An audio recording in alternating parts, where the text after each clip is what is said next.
Live. Oh, live, and we've both got sound. How exciting! Hey. How exciting! Hello, Duncan. That's right. You know, Annette. Hello, welcome to Lethal Weapon. That Welsh film with starring Tom Jones. I've just got some small issue there. There we go. Just had to kill a bit of extra chat window. So before we proceed this week, something quite sad to discuss. Rachel Dunn, who has followed us for quite some time, since the beginning, in fact, had reported to us that she had been ill. And we just heard from her family this week that she recently passed away. And she was enjoying our videos and our content when she was sick and stuff. And she did tell us, we chatted on messages and things like that. And very sadly, she's no longer with us. We did have some conversation with her sister Leah, and we decided the thing to do was to raise some money for the Irish Cancer Society, for Rachel lived in Cork in Ireland.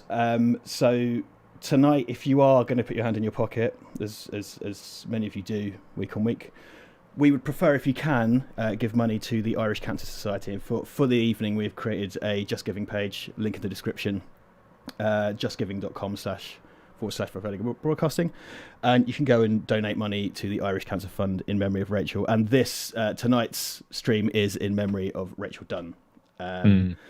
So it's going to be just as rude, just as stupid. The usual. That's just how she would have wanted it, I'm sure. Well, exactly. I don't think she'd want us to change up the format, so all the usual stuff, fucking Alan Partridge quotes and Willy jokes are all going to be here. Yeah. So yeah, Duncan, I don't know if you want to say something. No, only just to say, I mean, Rachel was, she followed us pretty much from the get-go, I think, over the last couple of years, and she would always interact with us. She was a Patreon member, and she was far, far too young. I mean, I don't know exactly how old she was, but she was not. I think she was in her 20s or so judging by her picture. So, obviously, it's a huge loss for her family. It's really tragic. We didn't know. She told us she'd been ill. She'd been through cancer last year, but that she had got through it. And as we, it's such a happy byproduct. But as we've said before, but quite a few people have said to us how our silly nonsense gets them through really tough times. TGV from the Urban Gentry, that's how he found us. Was being in hospital and just listening along, and it's not something we set out to do, and it's not something I'm gonna claim as intentional, but it's a real you know, it really touches us, I think, when it does help people, you know, even in its silly way, and it's just really sad, and she'll be missed. That's all. She'll be missed. So yeah, and I know some of you. She used to come to the gaming streams and stuff quite a lot, so I know a few of you have interacted with her in the past and stuff. So there you go. And again, if you had any designs upon putting in any money tonight, as usual, just go to the link below and please give it to the Irish Cancer Fund if you would like. I kind of threw that up today as a page in cooperation with my colleague Duncan Casey, and I believe that goes for a month from the day of starting it. I have done Just Givings before, but I'll look into it because we might just keep plastering it about and stuff. So if you want to give a bit of money, there you go. thank you. Also, apologies to Ian McGar. Ian, I did the overlay today because I didn't see an email from Ian and Patreon. But he was just saying he spent an hour doing one, and now I feel not great about that. So very sorry, Ian. I owe you something. I owe you some kind of recompense. I apologise. So Duncan's back. Look at him.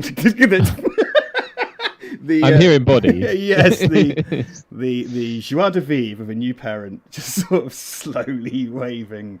Why don't you tell everybody how you doing? People have been asking about you the last 3 weeks. I just put my lights on in the background.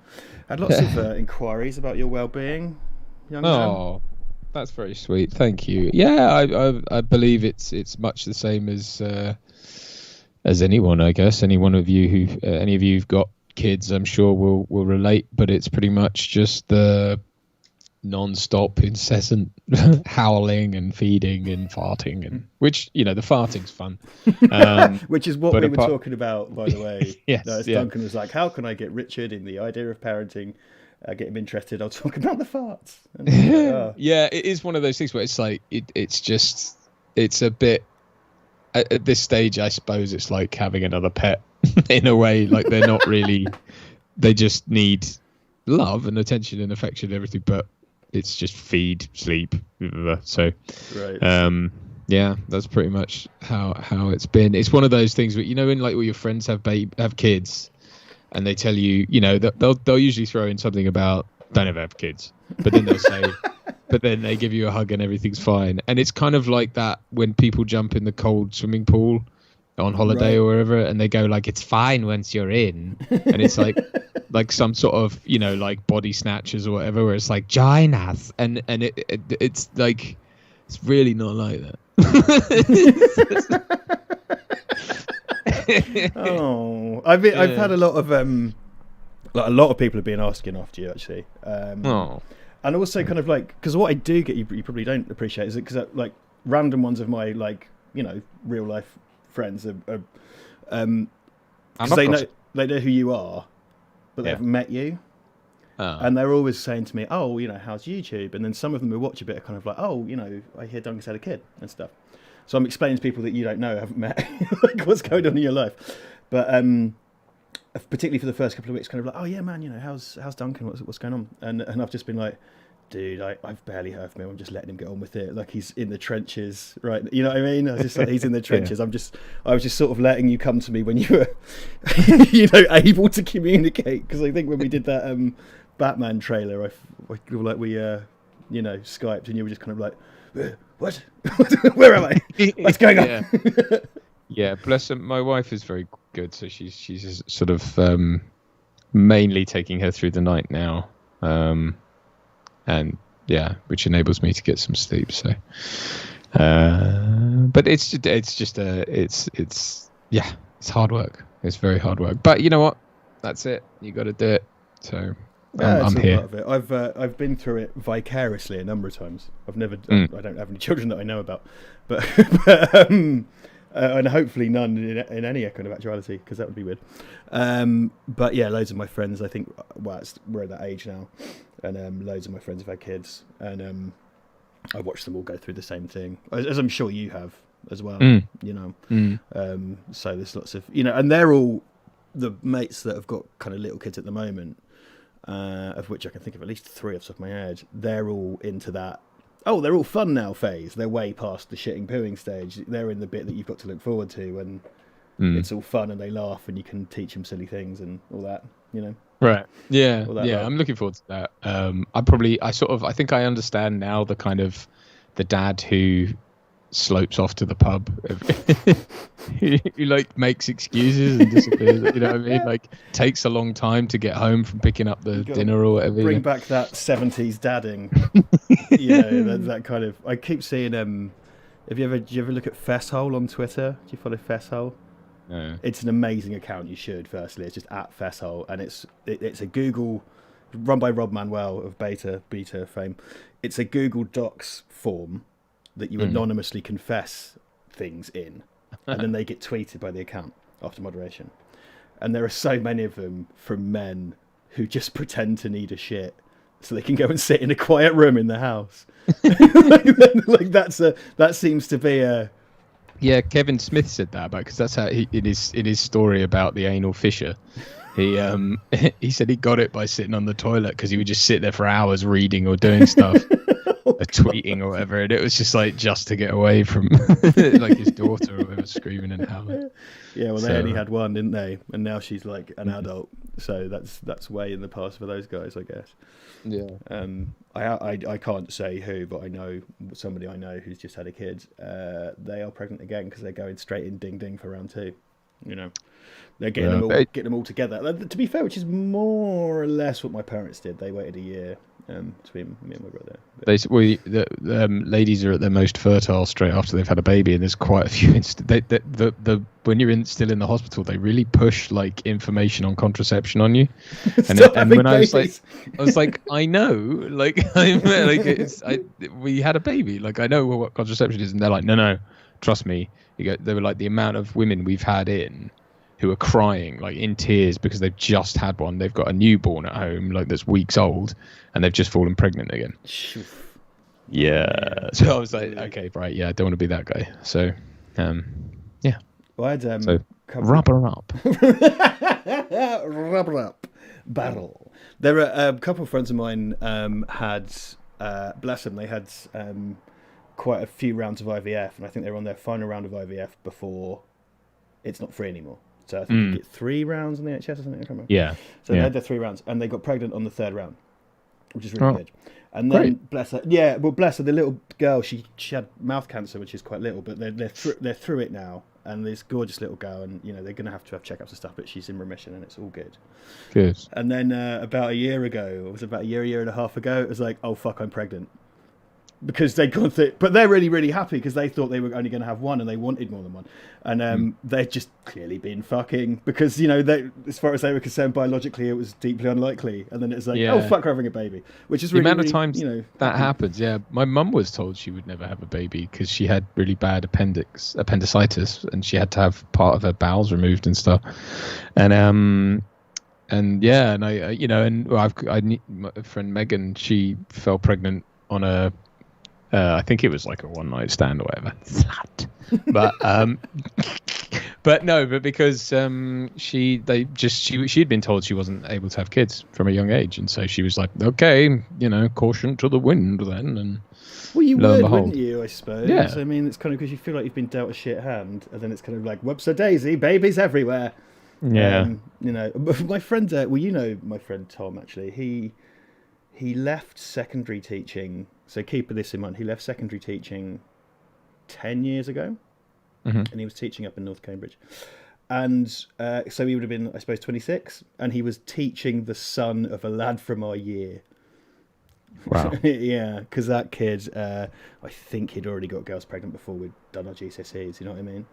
So that kid's probably got a mortgage and had a divorce. Kids of his own probably at this point. But yeah, he was just kind of like, I'm not going to name names, but Tom was just like, mate, such and such kid is in the year I'm teaching. I was just kind of like, what the fuck is that? Jesus Christ. Yeah. I mean, the best contraception is just being weird and unattractive. Well, that's the best way to do it. Just keep talking about your kind of esoteric interests in far too much depth, I reckon. That's the way to do it. Just sort of, do you like Star Trek? You don't? Well, I better start talking about that more. And, just quoting old comedy programs and stuff like that. That's the way to do it. Seems to work for me. One. Yeah. I've been building on the customary. Let's read out everyone's name who's in the chat thing. So may I? Please. Yeah. Oh, look, see, 'cause it only, that's really short because it only lists participants. This is a short list. I'm going to do it anyway. How sad. Aaron Dry, Andrew Kay, Christopher Tregenna, Deidre Coleman Music, George Simmons, I Am Snorlax, Ian McGar, James Davis, John Doe, Phil Robb, Professional Moran, Rob Myers, Ross Sanders, Ryan Swayze 88, Ryan Ricardo, and Will and Matt's excellent podcast. But I can see like Ross Sanders. I don't know if I read him out. Deidre Coleman, I can see Professional Moran, Andy Kay, Christopher. I feel like there should be more. I suspect. I noticed my father was not among the red. My father was not among the red. Your father came to the first Richard Niven one and gave some dosh, but then no longer. Oh no, I think he's been. I think. Bless him. Because if he wasn't, I would not blame him because we went down the kind of Neil Breen samurai cop type. Right. So I can imagine him just being like, "What the fuck is this?" Very much. So, yeah. Well, he I'm wondering if he has paid attention to. I'm assuming that might be true for a lot of people, is that they've expected this to be on at 8 and it's on at 7, but it was advertised. It was. Read the small print in your cone. Oh wow! So for the Irish Cancer, we have made £47 from 6. Wow! So thank you guys. That is amazing. Simon Pope, Anonymous, I'm Snorlax, Andrew K, TM2YC. Thank you so much, guys. That's very, very good of you. We are again. I think this will stay up for some time, so we'll continue to push that link as we go, and I'll keep you updated throughout the evening as to how that's going. So yeah, we're here to talk about Lethal Weapon, which I haven't watched in a really long time. I had to watch it. Well, I didn't have to watch it, but I chose to watch it this morning. So I've got Carl Goddard, poor Carl Goddard, right? He always says hello, is always involved in the chat, never comes up on the participants list. It's like he's cursed. He's not allowed to appear. Poor old Carl. And Carl, it's on Patreon. Carl comes to all the streams. Like should get his due in regards to appearing in the thing. No Carls. That's have one. Yeah, that's The Walking Dead. No Corals. Yeah, I just hold on. Carl Goddard. See, because he's never on, I just thought one really big theatrical one was the way to go. An operatic Carl Goddard. So there you go, man. I hope that is some recompense, hearing that awful, awful voice. Billy Mount's asking which version, theatrical or directors. A 10 of directors, theatrical. I didn't know. Is it? I didn't know there was. There was a Prime. I didn't know there was. Perfectly full disclosure. I didn't know there was a director's cut. Well, I bought it off Apple. It's called Apple TV now, but I bought it off Apple TV, and it's 1 hour 49 minutes and 34 seconds long. Oh, okay. So, mine's 1 hour 49 32 seconds long. So it's that one. Mine's the same length. I've put the wrong runtime. I've put the director's cut runtime into the preamble, I think. Because I just googled Lethal Weapon runtime. So 1 hour 49 32 is how long. That's how long your weapon should be. I've got 34 at the end of mine, but never mind. Oh, 2 seconds. 2 seconds. Oh, look, I've got 2 seconds more. I think I'm better than you. I'm more better. That must be the director's cut. He's more better. Weird flex, bro. Weird flex. I've accidentally started my copy of Lethal Weapon. I don't want to do that. I wonder if we share the same ident. I've also. Sorry. Being a father makes you very blunt. She's not even talking yet, and you're just like, "Oh, I'm so over this. I'm done with it. I'm over it. So over it." You suck. You suck, child. Oh God. I can talk. So apparently there are. So Carl says, what with the poster vanishing and not making roll call, I begin to think there was a vendetta. Yeah, poor Carl's got the short end of the stick because his fucking poster vanished in the post at the height of COVID as well. Oh, yeah. It is nothing personal, Carl, I promise. No, don't worry. Don't worry. We got you another one though, right? We did that. Carl received the second one. I'm sure we discussed that Carl has received the second one. Yeah, sure. The posters I'm trying to get to as soon as I can, guys. Again, I know I keep saying that, but they're there, and I just need to get them out and sign them, and then put them in tubes, put your addresses on them, and get to the post office. How hard could it be? Well, turns out pretty hard. Well, when you've got a kind of tiny human to look after, pretty hard. I imagine. And like 3 clients to sort out, and self tapes have started up. Literally, we got home from the hospital. I joked to my friend Bianca on WhatsApp when I was sat in the hospital that I bet you next week, like, my agent will give me an audition or something. And she was like, don't jinx it. And then, of course, about an hour later, he sent me a message going, can you do a self-tape for a commercial? Shit. So I literally had to, luckily it was for Vicks Vapor Rub. And I had to look like shit. So fortunately, I did. And we got home, and that first night there was no sleep to be had. So I was literally, just run regular. But I put it together. I did it. I literally, because they sent it, like, sometimes you get this with advert castings, you get like a storyboard in place of a script. So there wasn't really a script because it was VO, and it was just like, a scenario with a dude, and there were 2. So I was like, right, so I set up I just used my phone, but I set up the different angles and copied the storyboard and did a voiceover into my phone. And then I went and downloaded like an old Vicks Vapor Rub ad, and like just took the, because they always end with like a hero shot of the tub or whatever on a nightstand. So I nicked that and put it in, and I went way too far and like made the advert basically and sent it. You've saved us thousands of pounds. Thank you. Imagine if that just came on TV. I'd love if that's the time Duncan got involved in a lawsuit suing Vicks Vapor Rub for using his advert without permission. Yeah. I am Snorlax, so he just has a very pertinent question for you. Have you asked the baby, would you like some milk? No, I haven't, but I'm going to. I'm going to now. Yeah, for sure. And everyone will get the joke. Yes, especially your daughter.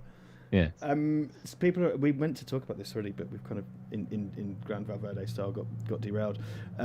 People are asking about the No Time to Die trailer, and I feel like yeah, very good. I mean, I enjoyed it. I'm excited. What can I say?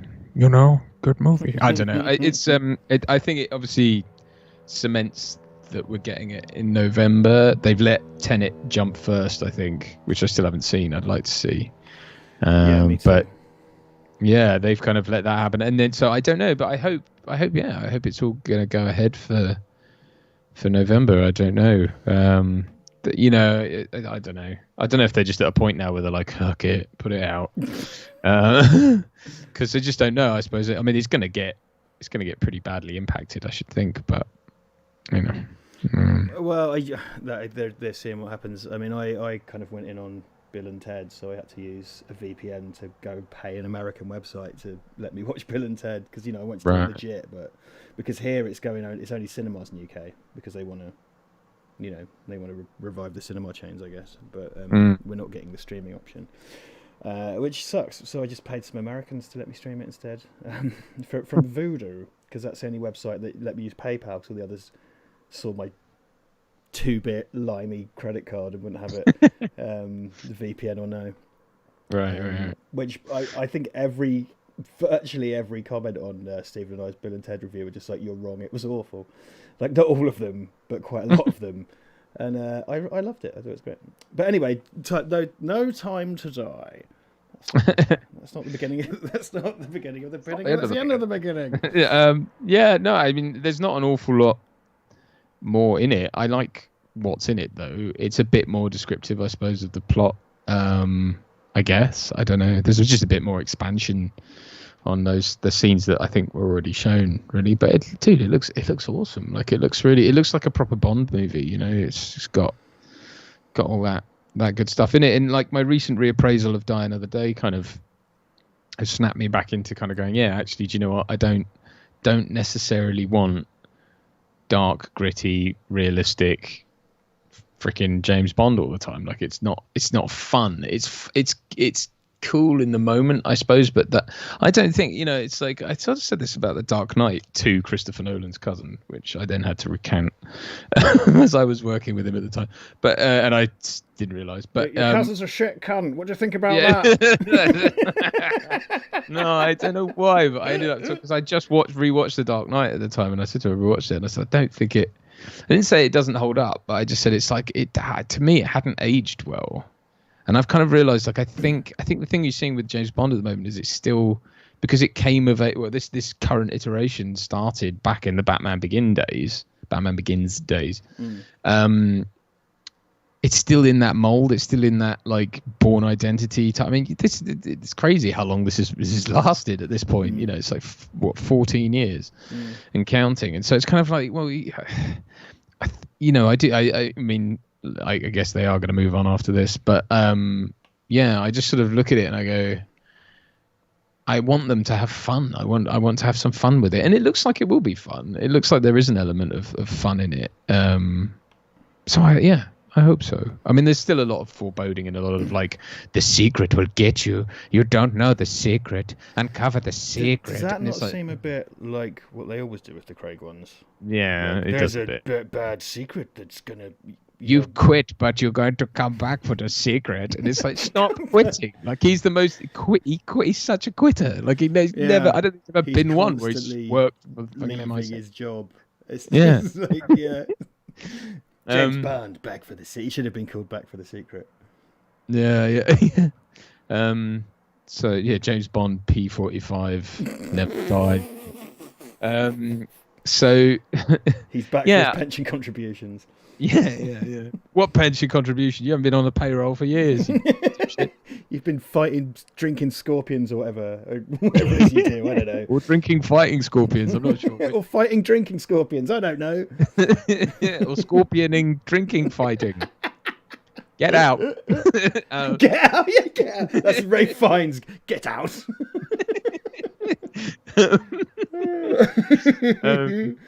Stop syntactically confusing me. I don't.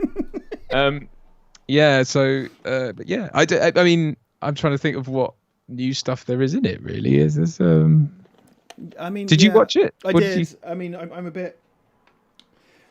I just want to be careful. I don't want to upset anyone. It just looked like every other recent Bond film, as far as I can tell. I mean, I don't know. But I know it's not for me, so I'm not slagging it at all. And like I said, I really liked Cary Fukunaga's Netflix series and stuff. But it just looked like Bond's retired and he's in the old car again, and he's in a foreign country, and there's the music and there's a secret. And the man knows the secret, but James Bond doesn't know the secret. But when James Bond gets the man, he'll tell him the secret. But the man who had the old secret now isn't a secret, and he's in jail, and he's still his enemy, but he is enemies with the new secret man. And a bit like, okay. Yeah, there's a bit of sort of the enemy of my enemy is my friend. Again, it's got that Superbad Returns problem of like, he's Blofeld's like adopted brother. Are you gonna cover that? Is that gonna be a thing? Like, really? It's very Austin Powers because that's in the third one or whatever. Is he is it you that said that maybe bloody Rami Malek might be Dr. No? Did you say that to me? That's the sort of working theory, which is, I mean, there's another sort of like Into Darkness thing of like, oh, his name is John Incognito, and then it's like his name's Professor Yes. But he looks like Dr. No. He kind of has it may have been I don't know who pointed it out now. Someone will tell me. Probably Calvin Dyson, who shout out to him. He's a really great Bond YouTuber. But I think he pointed out that you see in the trailer there's a quick shot of him and he's got a bullet hole in the left side of his chest. And I think that the point was, like in the books, Dr. No had a rare condition where his heart was on the right. So that sort of is a tip off that he's Dr. No. It's like, well, come on. Dr. No in the film had metal hands, and I guess in the book as well. So he had this kind of scarred face in the trailer, right? Or no? Yeah. So I don't know. But it's one of those things where there'll be some contrivance where he gets his hands cut off in a door or something. The door. And then he shoves on metal hands. And there's going to be a really ominous scene where he goes to get his lunch out of a dumbwaiter.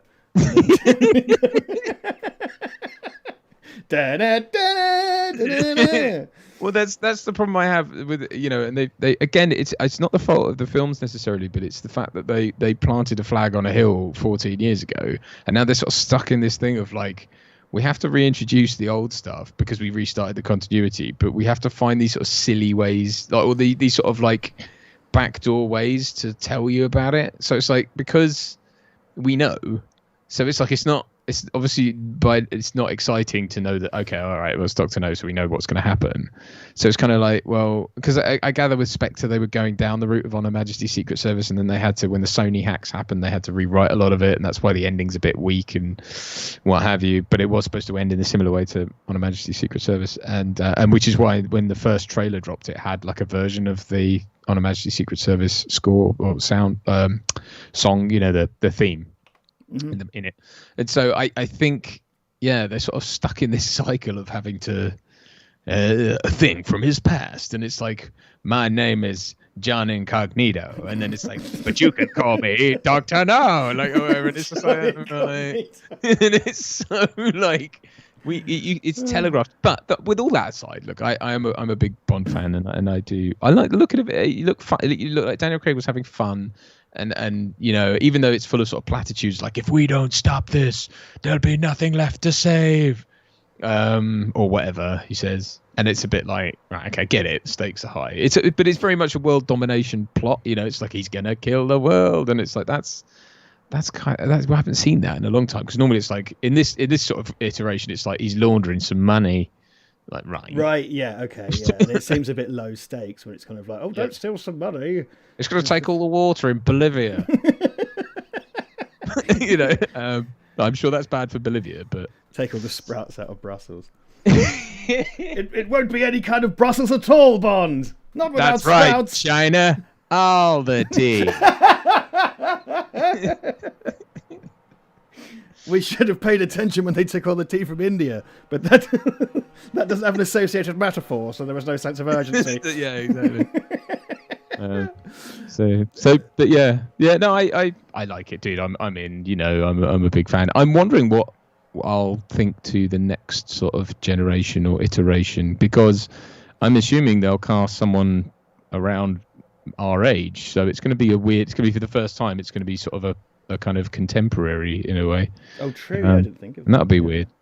Well, I remember Craig being cast when I was at uni, and a lad I used to go to uni with was really not happy with it, and that must have been 2005 or something. Like, it was fucking ages ago. So in theory we should start now, but I got the runtime out by about 10 minutes, so I think we've got a little bit of time just to talk a bit more Bond if you want. I mean, I don't know what else to say. I'm not sort of one of these let's break the things you should have missed or did miss. Or, yeah, you know, breakdown. Nah, it looks cool. I don't know. Yeah, I mean, look, I'm going to try and get to it if I can. It's going to take a lot of cajoling and bargaining with my wife to let me go out for fucking probably 4 hours or however long it'll take to go and see it. But you know. Is the woman the love interest in it? Does she carry over from Spectre? Was she? Yes. That is love. That is. I wasn't paying clearly that much attention. Yeah. Okay. Yeah. Leia Sadu. Also, just on a random note, one of my kind of WhatsApp groups of my friends in, my friend Tim posted the trailer and kind of like, and he's really into it, and he's kind of like, oh guys, look at this, and I didn't because I'd already seen it, but then it was availed to me by my other friend Ollie that not that one, that the trailer was presented in portrait mode. That just made me feel physically ill. Was it? Yeah, and I saw this fucking website. Oh no, not everywhere. The one they happened to share, because there's that fucking thing Quibi or whatever that was doing shows in portrait, and there's this thing now of kind of portrait. All the recent BMW press car launches, the videos they've done for them, which I always start watching and go, why am I watching this? When you get like 5 minutes in and they're like, yeah, here's it. So we took this shoulder line here and we moved it down 2 inches and we put here to give more of a strong. It's like, oh, what am I doing? What am I doing to myself? But you sort of find yourself doing that at 3 a.m. when you sat there with a baby. But anyway, but they've started doing them in portrait mode, like on YouTube and stuff, and it's like, what are you doing? Like, yeah. I mean, you're appealing to the Instagram mob who are 5 and can't afford your cars anyway. But one day they'll be rich. Yes, and one day it's the whole world. Build cars that don't break. Why don't you start with that? Quite, yeah. James Davis just gave $4.99 in a super chat. Said Peter Seraphina, which is the next Bond. I am 100% in for that. He's a bit old now, but I'd watch it. Randall, I'd watch it. Yeah. Yes. Randall Wendell official gave $1.99. We will just let that little animation play. We will pass that on to Just Giving, right? Those super chats. Well, we'll try. The trouble with super chats is they're very hard to sort of disentangle And they take from. a third out of them, but we'll have we to lose sit down. credit. So the PayPal is the best place to do that. If you're. But tonight, if you could go to Just Giving, please, if you can. Not that we're ungrateful for what you do, thank you very much, but if you could go to Just Giving, that would be lovely. Speaking of which, I'll just hit refresh because we've had a bit more in for Rachel. It was slow refresh. £95. Oh, guys, that's amazing! Thank you so much. So, couple of anonymous donations and familiar names: Jeff 54, Carl Goddard, Dan Lyles, Brendan B. A lot of death around actually. One of our neighbours moved house a little while ago. Who we've been been opposite for the last 4 years, and she took her own life very sadly. And I guess he's my great uncle. He died recently. He was 90. What was he? Well into his 90s, so he'd had a good innings. But Roy, he passed away, and then who was the other one? Man, fucking Chadwick Boseman. Chadwick Boseman, of course, insane. And he hid that shit for 4 years whilst he was doing everything we know him for. Dear James Harris's wife, of course, as well. Friend of the channel. Very sadly passed away. And I mean the Chadwick Boseman thing. That was what? That came out of nowhere, didn't it? That absolutely came out of nowhere. Yeah. Right then. Thank you all for donations. Let's go to Lethal Weapon, shall we, Duncan? Yeah. Would you like to see the countdown? Because I always do the stupid countdown, but you're back. Oh, you're handing it over. You do it. If you want, you do it from some stupid, sensible number like a loser. Well. 12 and a half. 11 and 3/3. I'm counting backwards in prime numbers. Even numbers only. Anyway. Well, I'm just going to count back from 5 because that's long enough. And if you're going to watch, they're great. So, guys, if you get your copies ready and hover over the play button, I'm going to start the countdown now. 5, 4, 3, 2, 1, play. Oh, such a lethal weapon. Such a lethal weapon. As time goes by. Warners, they've been dining out on that forever, haven't they? Really have. It opens with Jingle Bells, doesn't it? I'm just Jingle Bell Rock, yeah. This is, I mean, obviously, the always comes up. Oh, also, the fucking helicopter shot here is insane. Single take, right up to the window. It's mad good. I think this and Die Hard share a lot because they're made essentially by the same people around the same time. Kamen very briefly uses sleigh bells in his score here. Round here, but doesn't really do it again. Whereas in Die Hard, as I've argued in a fucking 20-minute long video, that he weaves that throughout his score. And also Eric Clapton did the score, played on the score for this, which sort of twisted my melon a little bit, to be honest. But he did it a lot, I think. Him and Sting. Sting probably still does some. Lethal weapon. I can't do Sting like you do Sting. But, Lethal weapon. I'm an Englishman in a weapon. I don't know. Shut up. I'm Sting. Okay. Jingle bell, jingle bell, jingle bell rock. Oh no, man. He's too old for this shit. Yeah, don't shoot yourself, man. You've got lovely hair. Sting. I know. Amanda Hoodsucker's gonna throw herself off the building. I always remember that name. I haven't watched it, so yeah, I ought really to say where I've been. My wife and I watched this. We watched all the Lethal Weapons, I think, apart from 4, if I'm remembering that right. About a year ago, I think. Okay. So I was kind of like, I don't need to watch it, but and I know it pretty well. Boobies. Imagine like that doing that shot. Like you'd have to just lay there for frickin' ages till a helicopter full of sweaty men came up. And how come the curtains aren't moving? Was there a handoff there or something? Because that's a really seamless take. Well, you probably couldn't hand off, could you? To what? A big crane? Yeah, a crane or something. Because you would see it, but unless that was built as a set, and then there's a sort of is there a blending. Car there? Because I don't know, it looks amazing. Anyway. Yeah. Don't jump off the building, sweetheart. Roxanne, you don't have to jump off the Oh my god. She don't like,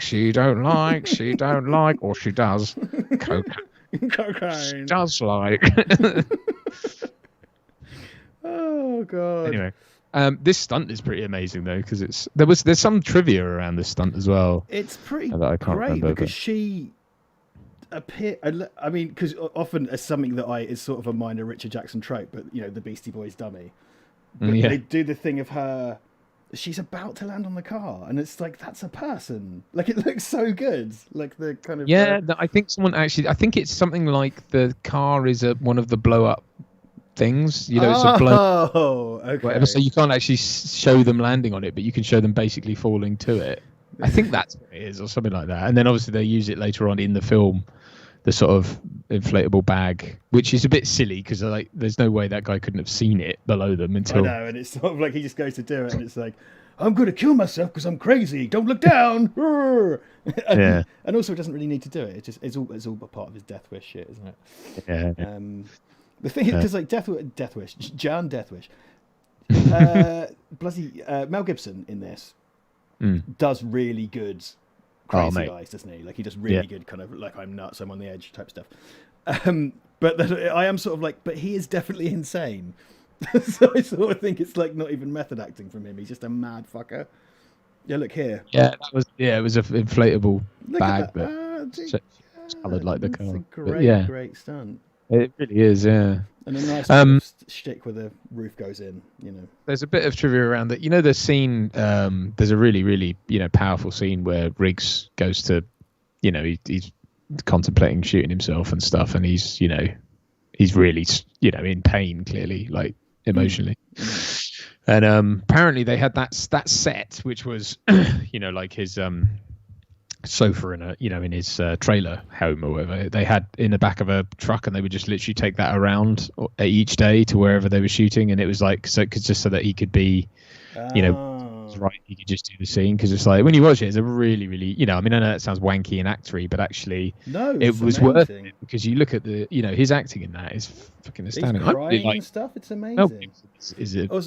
By the way, your entire family's coming to look at your cock. And he's like, woo, over the bath. It's kind of like, dude, like, what? Like, I get it, it's cute, but does he just wear like shorts to the bath? Like, one would hope. Is it sort of like nude day in the League of Gentlemen? They just always walk around with their shit out. Like, there's my wife and I were having this conversation earlier about there's people who like kiss their babies on the mouth, which I'm pretty sure my mum used to do to me as well, but like I just can't bring myself to do that. They're young kids as well, kiss them on the mouth. Yeah. So we're going to slip them the tongue, motherfucker. Like, what is that? Maybe I'm the cynic. I don't know. But, it could be. Yeah, I haven't felt the urge yet, I must say. But if you do feel that's inappropriate, just lick your baby's face instead. So get the same amount of intimacy as a dog. I suppose if you do feel the urge, talk to someone. Yes, talk to someone. If you see something, say something.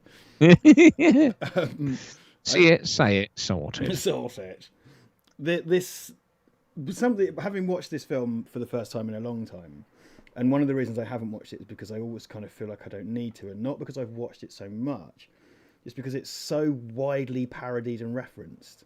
Like, it's insane how much this is.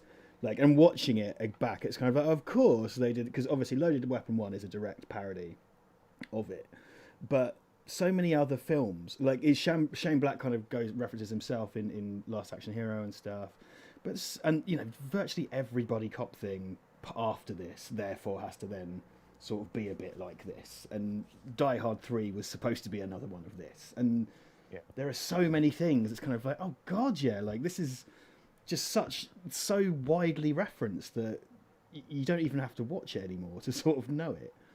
Yeah, that's true. But then the funny thing is like what I often find is what people talk about with this film and stuff like that. There's an awful lot to it that I think people forget or miss, and I think people tend to talk more about the second one and stuff. Like the second one tends to get more And I think people, certainly of our generation, tend to confuse them an awful lot.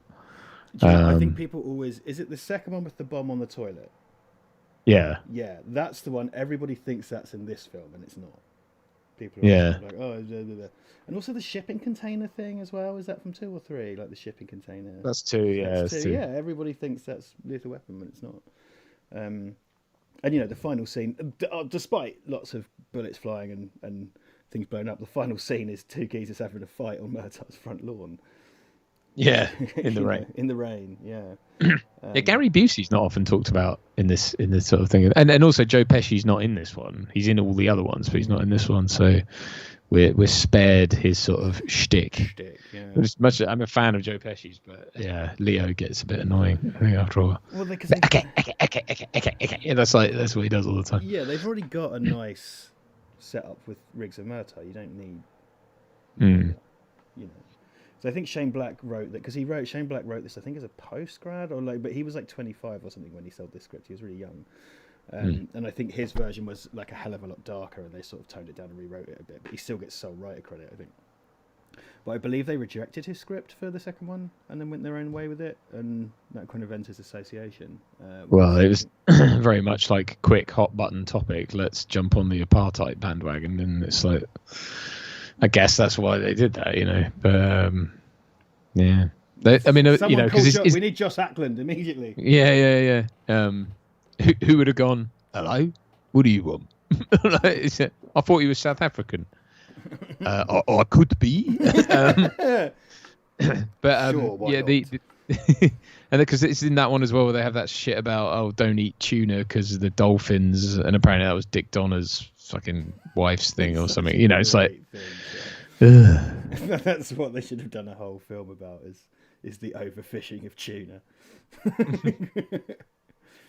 Don't you get it? If everybody puts their ring pulls in the ocean, there'll be no swans left. Or something like that. Ocean swans. No, it's supposed to do with like tuna nets catching. Yeah, dolphins. That's because when they overfish tuna, then dolphins get caught in the nets. Yeah, I always think that looks like Pam Grier, but it's not. Yes, it's sort of off-brand Pam Grier. There's a lot of that as well. There's a lot of like trucking into people as they walk back in this. So that's a sort of, I don't know if that's a Donner. It's Donner, isn't it? No. Yeah. Who directed this? Richard Donner. Donner, yeah. I think he did all of them, didn't he? He definitely did 1 and 4. I think he did a lot, though. Yeah. I'm aware. Like, Donner tends to stick with things unless he's fired.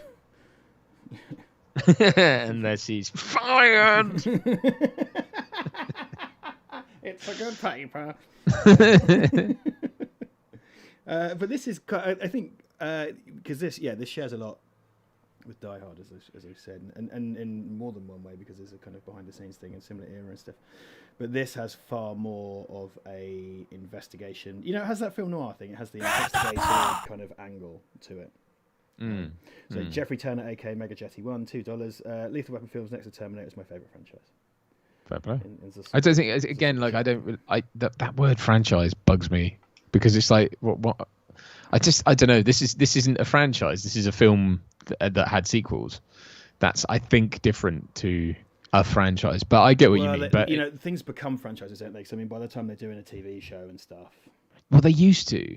Like this was never planned as a franchise. It wasn't planned as one, but it became one. Yeah, you know, that's what I mean, which is different to like every film that comes out now, which is planned as like whatever. Oh, this Christmas tree again, Christmas trees, Christmas time. But I love this scene's really good. Like when he's like, how much for the lot? And they're like, 107. It's like, wow, okay, well, I guess it is Christmas. And they're like, 1,000. He's like counting out the bills, isn't he? Yeah. It's like 1, 2. Dan was saying he was saying Gibbo was 31 in this. Right. Which is, you know. Everyone, I don't know if it's because we're older now or whatever, but everyone always seems to look a lot older than they are back in the. Like, just I've saw there's a Tumblr or something about this, because like you see those particularly like athletes from like the 70s and 80s. It's like, oh, well, this guy's only 24, and it's like, yeah, but having a moustache and those kind of pedo glasses and a comb just makes you look about 40 or 50. Like it's like if you gave that guy a modern haircut and like a fitted shirt, he'd be like, oh, okay, he's 24, because they all had that sort of, you know, when every single person looked like a contestant on Bullseye. that sort of look. And we've talked endlessly about their horrendous diets and stuff of the era. But sort of like, we're both at that age now. We can look at Bill Hicks and go, "Oh, angry young man. He'll mellow out eventually." Oh no, he's dead. But because that's someone we've outlived, and it's kind of like, when I was 20, I was kind of like hung on every word he said, and I'm a bit older. I'm like, not so much. Though he's someone I still really like, obviously. But what I'm basically saying is I'm better than everyone who's younger than me. Yeah, it is sort of weird watching films where you're like, I always watch this as something like as a kid who's watching adults, and now I'm like older than they are in it, and it's also depressing from a career standpoint because you're like, well, I'm 5 years older than he is there, and I'm not in Lethal Weapon. I think a panic when you get past the Hans Gruber, Well, that's it. I mean, like loads of people didn't quote unquote make it until and even that's not a term I particularly like to bandy about because that's totally nebulous and subjective. But a lot of people, 40s, 50s, a lot of guys. I mean that's normally kind of the time anyway. Unless you're a teen idol, the odds are you're not going to be particularly interesting to look at until you're into your 40s or 50s. I like to think anyway. Yeah, well, so people age differently. People just, because his sort of like, again, I think his kind of his main ages him a bit. Yeah. And to be fair, like he's done, he's supposed to look on the edge, isn't he? Because he's suicidal stuff. So he's kind of haggard and sweaty, and that doesn't help. And again, the endless people have been referencing in the chat, that pint of cream and a cigarette, steak for breakfast type shit. There's endless smoking in this. It's like it's like he wakes up with a fag in his mouth and it's on the go somehow. I love that because it's like he must have lit it in his sleep, as people were wanting to do in those days. Yeah. And so every time something happens, like he pulls out a cigarette and gives it to Murtaugh, and they just start smoking. It's like, Yeah, it's funny. Again, it's that thing of like it's a buddy cop film. Why do we need a series? Like we did start watching the series, and I just didn't. It didn't jive with me. No one's fault, I don't think, in it. But I was just like, this feels so pointless. I could just watch Lethal Weapon, get all the information and fun times I need, and that'll do. You know what I mean? Like, I don't need you to. Anyway, I think it's worth talking about because I just there's been a lot of those, and I in no way. Again, when I was younger, I might have been like, "Oh, it's sacrilege," and I had an opinion, and I've stopped doing things like that because life's too short or whatever. But I'm sure it's fine and everything. But I'm just sort of like, well, I don't know what the point in this is. Like, and particularly, and that kind of gets borne out by the fact that they had to fire Riggs, and then Murtaugh was going to leave, and you're going to be left with no Lethal Weapon characters in your Lethal Weapon show, and then it's only got 4 series or 3 series, and one of them doesn't have Riggs in it, and you're just kind of like, well. I see no utility in me going back and watching that. When you type Lethal Weapon to Amazon Prime, it puts that at the top. It's like, come on. Yeah, well, I think it's the only thing that's actually on Prime, isn't it? The rest are all. Oh no, I got this. No, they're all on Prime. Well, I'm watching. No, you have to pay for them though. Oh no, that's what I mean. Yeah, I paid. Yeah. Sorry, I should have said it's in Prime. It's not included. I should have said it. Okay, for fuck's sake, fine. When you search on Amazon Video. Yes, I know, but my point being is that I know it's not on Prime. I know it's like. No, hang on. Let me finish. The point is, it will show you what's on Prime ahead of everything that isn't. What's included in Prime, because the series is included, the films are not. Fine. Understand now? Yeah, good. But I'm going to act like I don't, because I don't want to. Oh, fuck you then. But that tells you something, doesn't it? That's the thing they'll give you for free. It's the fucking TV show. Well, I think it was their show, wasn't it? Wasn't it a Prime show? No, I think it was Fox.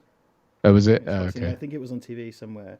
Because I think it came along. Because what else did we have? We had the Magnum remake as well, Magnum PI.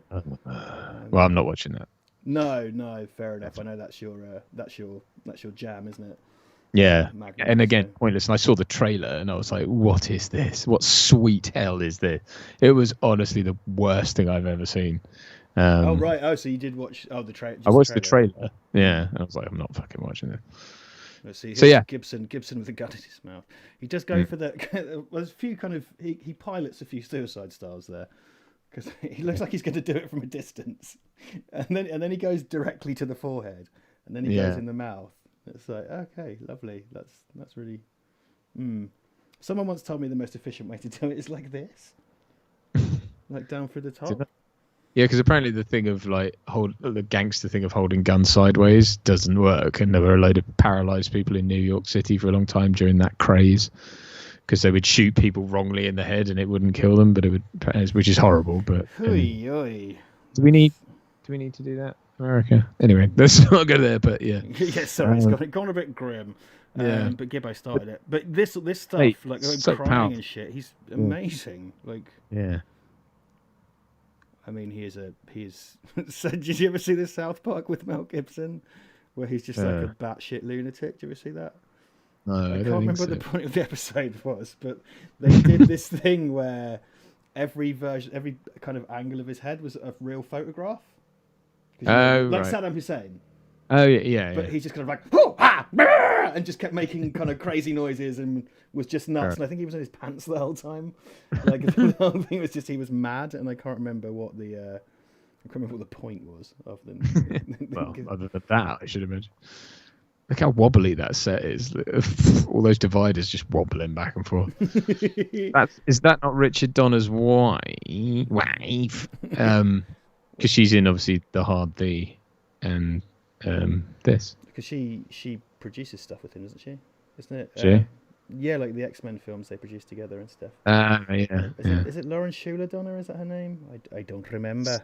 And that's his cousin, obviously, on the left. That's Richard Donner's cousin. Oh. That's why he looks like him so much. But yes, Donner facts. Yeah, he always played like chiefs in films. I in my head like he was always because he's a chief in these. But Riggs Murtaugh, get in here. So, look, this double signed men toilet. You just have to be sure. Just in case you don't speak English. Yeah, odd choice. Yeah, this I quite like this scene with the whole thing about this feels very Shane Black, I don't know if it is, but like he's like, oh, I was crying alone in my apartment last night, and he's like, why are you crying? He's like, because I was alone. Right. It's quite nice, Shane Black. So I think this was the big guy. I cried last night in bed. I don't know if I shared this with you. You've probably been doing it the whole time anyway. Oh, that's it. Someone just suggested to Ivan and I that you could just put the subtitles on the film so you can understand what's going on whilst you're doing a commentary. That is true. So that's what's his name from Die Hard as well, isn't it? Yeah, Johnson. I can't remember the actor's name, but there's a bunch of them, and Victor from Red Heat is briefly in it as well. Yes, Victor. This is a really good, like, I think this kind of launched Boosie's villain career, didn't it? And he's so good in this. Mr. Joshua. Mr. Joshua. He's so steely and stuff. And I know that's kind of what he did, but I think he kind of, even in like Under Siege, he's already doing kind of mental, kind of nuts guy, and that he comes out in drag. And then I think the thing is with him is because he ended up, I know like cocaine was a big thing with him. I'm saying that kind of seriously because it's something he talks about a lot. But he's very intense in most things, but in this he does real kind of just blank face, because the opening thing is him having his arm bent with the lighter, right? And stuff like that, and it's just he's good kind of scary bad guy stuff. Well, it's that sort of devoted to the cause. I mean, because they're all ex-Vietnam vets, aren't they? That the guy is using as his own militia. Yeah, they're like that kind of CIA death squad type thing. And Riggs knows who they are because he was special forces and stuff. And that's it. There's the first use of "I'm too old for this shit," which get used to that because a recurring theme. I'm too old for this shit. Because I was thinking earlier because Danny Glover's Murtaugh's 50, right? And it's his 50th birthday the day before this. Yeah. And it, 80's 50. And then now I'm kind of like, man, isn't Tom Cruise like 58 or something? Yeah. Yeah, he's thundering towards 60 and doesn't look anything like it's Keanu Reeves had his birthday the other day and he's like 56. Right. It's nuts. And Tom Cruise is probably throwing himself under a herd of elephants for Mission Impossible 12. It's like, just fuck off and retire so that some of us can have a go. Because it's like, do you know what I mean? Like, I'm going to get to 50 by the time anyone's like going, okay, time for a new whoever. This just in, Casey to go under herd of elephants for Mission Impossible 12. fuck it. Yeah, whatever. While Simon Pegg watches. Mawkishly. Yes, mawkishly. Fawningly. Fawningly. Languishing in a helicopter, watching fawningly as not Tom Cruise throws himself under a... Not Tom Cruise. We have collectively 117 people in. Welcome aboard, Joe. Yeah, is it because it's nearly 8 and people thought we were starting at 8? Yeah, we've gone a bit earlier, guys, because Duncan's got a wee baby. He's got, you have a dependent. That's what we can say. I do. They're a codependent. Codependent or dependent? I think just a dependent. It's not a codependency, just a bog standard dependency. Yeah, there's all the things that you've always ticked boxes on forms and stuff like that you have to remember to not tick. Like, I have no codependent. Oh no, wait. It's. Have you been shat on in the last 7 days? Oh yeah. Yes. Finally, one I can participate in. Have you wiped the diarrhea from anyone's back in the last...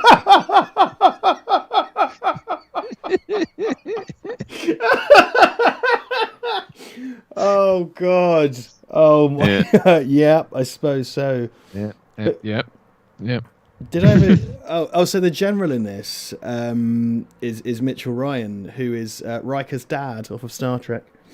But he's in tons of stuff. He was in he was one of the big American soaps back in the day. Like, he's been in so much stuff. He's just there's Victor. Victor. Yeah, you do a better Victor than me, shockingly.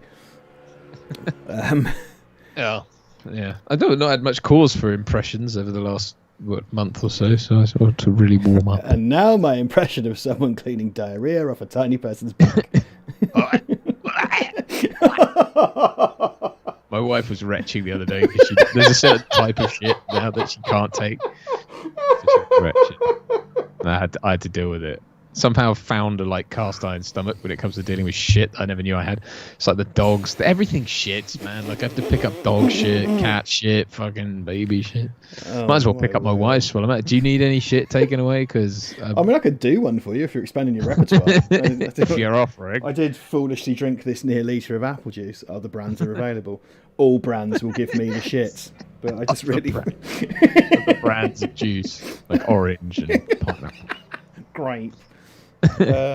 See, Gary Busey looks older in this. I don't know, again, if that's the result of cocaine. Cocaine. Yeah, because he had he was a massive coke fiend, as we know, but he also had this huge tumour taken out of his head, through the face, I think. And I think he's not been quite right since. I want you to do it through my face. That's true. It's not really necessary. Through my face. Okay, Mr. Busey, it's in your lungs. So he's Busey. He's I just in this because he'd done. I think he won an Oscar for playing Buddy Holly, right? Which was kind of his big thing, and then he'd done a few things here and there, and his career was kind of not going amazingly at this point. And then I think from this point on, it was kind of sweet. So every time we do a kind of Die Hard and a Die Hard or action film, you're in it now, and you're going to be, a bad guy or the bad guy. Un guy, un homme de bad. Un homme de bad. Not even trying, really. just I can't think. Oh, fucking hell. Well, look, so the great Tom Atkins of The Fog and Halloween 3 and Night of the Creeps and I think Maniac Cop, he's done so much horror. Tom Atkins, so it's kind of nice, and he's cool. I like Tom Atkins in all stuff. I just think he's a cool dude. He's got that kind of hair that just seems so well curated. It's like you know what I mean? It's that Roger Moore quaff of you have to spend an awful lot of time, and then if there's a stiff breeze, that is not going to look like it's the Donald Trump thing, isn't it? It's that sort of whiskey, because it's oddly held. You can see the lines of it, can't you? Where it's been intensely coiffured. It's got really fun. It's supposed to be really long, and then it's sort of put back on itself, like kind of like the Handmaid's Tale type bonnet thing. where it's just sort of like folded back well, on that's the itself. thing with Trump's hair is like it's like a Skeletric. You can follow the line of it, like this whippy kind of thing. It's like, imagine every morning that man, before he goes anywhere, like he has to spin it. Okay. Like, and he probably has people for it or whatever, but it's like, no, like this. Yeah, no. Okay, frankly, I don't think you're doing your job because, okay, frankly, I want to, it's just like, oh, what? Like, and it must be really long. So like, he must get out of the shower and he's like a punk rocker. That long, because that's when people do those. Exactly. People do those mad comb overs, and it's like, well, when they wake up, there must be one thing. Like this asymmetrical, like Gary Busey in The Fifth Element. Well, like Sean Connery in The Rock, but he's like, it's a grunge thing, and he's got like, it's that. So why is that? And then it's like, it's okay. Frankly, it's a grunge thing, and I'm a little sensitive about it. Now, like it's just like, stupid. Because I think Trump. I mean, on the topic of kind of weird hair shit, Trump, I think, is supposed to have had scalp reduction. What is that? Well, that's essentially where they cut out some of the bald bits and seal it back up. They make your scalp smaller, so more of it is occupied by hair. Right. It sounds fucking horrible. It's just like, speaking as a fucking bald cunt who's just led into it, I think my way's a lot easier. Jesus Christ. Buy some Mac 3s and shave every couple of days. Billionaire. I don't think it matters. You're a billionaire married to a supermodel. So well, can't you just have like an orphan scalp put on? Is that not what they do? From deepest Peru. Yeah, or train like an endangered spider to weave hair onto every morning, or whatever the fuck rich people do. I don't know. I don't know. I haven't thought it through. Isn't that? Can we get it? Okay. Can we get a spider? Is there not? It's just like Dr. Evil, like, with freaking lasers. Oh wow, we are up to £150 in the fund for Rachel. Hey, guys, that's amazing. We've had money from Will, Adam Talentire, anonymous Ian, Ian B saying he lost his mum to brain cancer a few years ago, and also lethal weapons on Multi-Fed. Yeah, it's my both my granddads. We lost to cancer, and my auntie. So I think it affects us all. But... my paternal grandmother and my maternal grandfather lost to cancer. Yeah. There you go. So, yeah, sucks. Omar's donated as well, and we've had a few anonymouses as well. So thank you very much for that. It's much appreciated. Yeah, very much appreciated, and I hope we will let we'll try and let Rachel's family know. They were communicating with us through Patreon, but I think that's been cancelled now. But they may still be able to get messages anyway. We'll try and let them know that you guys have done that for them. But no, I really appreciate that. That's great. And either way, it's just giving, so it goes directly to the charity. So that's that. Irish Cancer Society. So there you go. It's cancer.ie if you want to know more. Let's kick cancer in its stupid dick. I did hate. Again, as someone who's lost people to cancer and stuff, there's that cancer ad. Because like people say fuck cancer, right? Fuck cancer is great. I say fuck cancer, and that's kind of become this sort of artificial slogan. There's one where it's people sort of. Do you remember? It was people like down the camera giving cancer abuse. Do you remember that? And this one woman goes, "Cancer, you prat!" And it's like, cancer's not a prat. Like a prat spills a round of drinks, or a prat forgot to bring their tent. It's called a pratfall for a reason. Yeah, like, it's not malicious. I believe very much in how swears are tiered and insults. Yeah. And cancer's like a cunt or an arsehole or a prick. It's not a prat. Yeah. Like a prat like has forgot its keys. A prat didn't flush the car. Prat implies a sort of unwitting mistake, not yeah, exactly. Not the kind of aggressive malignant. So anyway, that's me having a go at a campaign to raise money for cancer, which I think that does seem a bit faddy, bandwagony. It's like the sort of when celebrities do that mashup annoying video where they're all talking to camera sanctimoniously. I think that's that sort of thing where it's like, oh, let's do that, but we're going to give cancer our attitude or whatever. And it's like, it's not. I mean, look, I get it. Personifying cancer is a way of dealing with it, and I don't have a problem with that. I do think fuck cancer and its stupid ass. Fuck them. I want it. And that's what I mean. Like, a lot of charities I've given to or supported over the years. I generally do tend to support cancer charities, like whether it's through doing runs or muddy things or whatever. You know, it's like I think that's what I mean. But no, I do. I think that's really is something we should support because yeah, fuck cancer. Yeah, there you go. So you say fuck cancer, don't call it a prat. It's basically, yeah. Sorry, it was my long-winded. No, that's fine. I think my ham-fisted, long-winded way of agreeing. See, this is good. Even though the scene doesn't make a hell of a lot of sense, as we talked before it started, because they would see the massive cushion down there. Yeah, but exactly. It's good. Riggs' crazy stuff, right? Because it all plays into his death wish, and he sort of gives him the crazy eyes before he does it and everything. I don't think it's intended on his part until the moment here where he's just had enough of this guy. You know, he's like, sure, you jump with me, I'll make you a murderer. Come on. It's like, and then here he's just like, he's had enough of his whining, and it's like, shut up, you bitch. Like, I had a gun in my mouth last night. Yeah, exactly, precisely. Because this could go the kind of way of saying, like, you know, like he's going to go, look, last night I went to a dark place, but it's kind of like, nope, we're going for a jump. Sick of you and your bullshit that. This is great to do one of those fake smash to credit fake outs. It'd be great.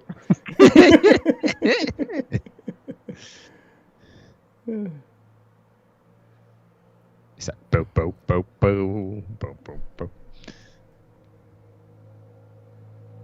Oh yeah, sorry, Chris Thompson. I noticed that earlier when they thought you could see the cuff chain break, so they hold hands. Because if you notice, like he grabs his hand at the last minute, so it becomes slightly romantic just before they go over. Come on, honey, jump to our death. Also, Murtaugh is dressed a bit like Fry from Futurama. It's like red, it's like a red jacket. I know it's not a jacket, but his red shirt and his white t-shirt. Riggs, you mean, not Murtaugh? Oh, Riggs, sorry. Yeah, see, this is some super homoerotic shit right here. It's like he puts his gun in his mouth. I guess so. And then at the end they have a nice cuddle when he's got his shirt off. So, you know. But I like this. Is good. This is like good character stuff, isn't it? Like this is really good character moment and great performances from both of them. Because I don't think we've like said enough about Danny Glover. Really, because it's all about Gibson, but Glover's fucking great. And he's always great, like in everything, isn't he? But this really was his kind of, I guess, his breakout role. I mean, not that he wasn't obviously a very well established actor at this point, but it's like this was his real. It's funny because I'm trying to think. Up until this point, it was things like, I mean, like really the only touch points I have were things like The Colour Purple, which wasn't far off this anyway, and that kind of stuff. And that's still Spielberg, you know. It's no, absolutely. But I'm just trying to think. No, I just mean in terms of like kind of what his image was at the time. Because I mean, I like he played a lot of arseholes, I think, which is really hard to sort of. He kind of did the inverse Ronnie Cox, in that like it's like. You know what I mean? Like and then when now he's this sort of avuncular father figure and all this kind of stuff, like action guy. And was he in his 50s at this point? I don't think he was quite, was he? I think he was one of. Sure, actually, I don't know. I mean, I you know, he sells 50 well. He looks good for a 50-year-old, but it's like because that's really when it was this sort of kicked off his action career, and that's where you get him in like Predator 2. The second best Predator.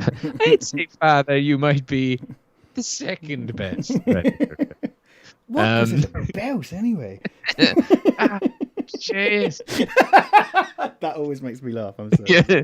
Frankly, it bored the arse off me. I look at this mobile phone. Makes a low background hum. Yeah, that would make you infertile. You have no hair left by the end of the day using that fucking thing. Has it got Clash of Clans on it?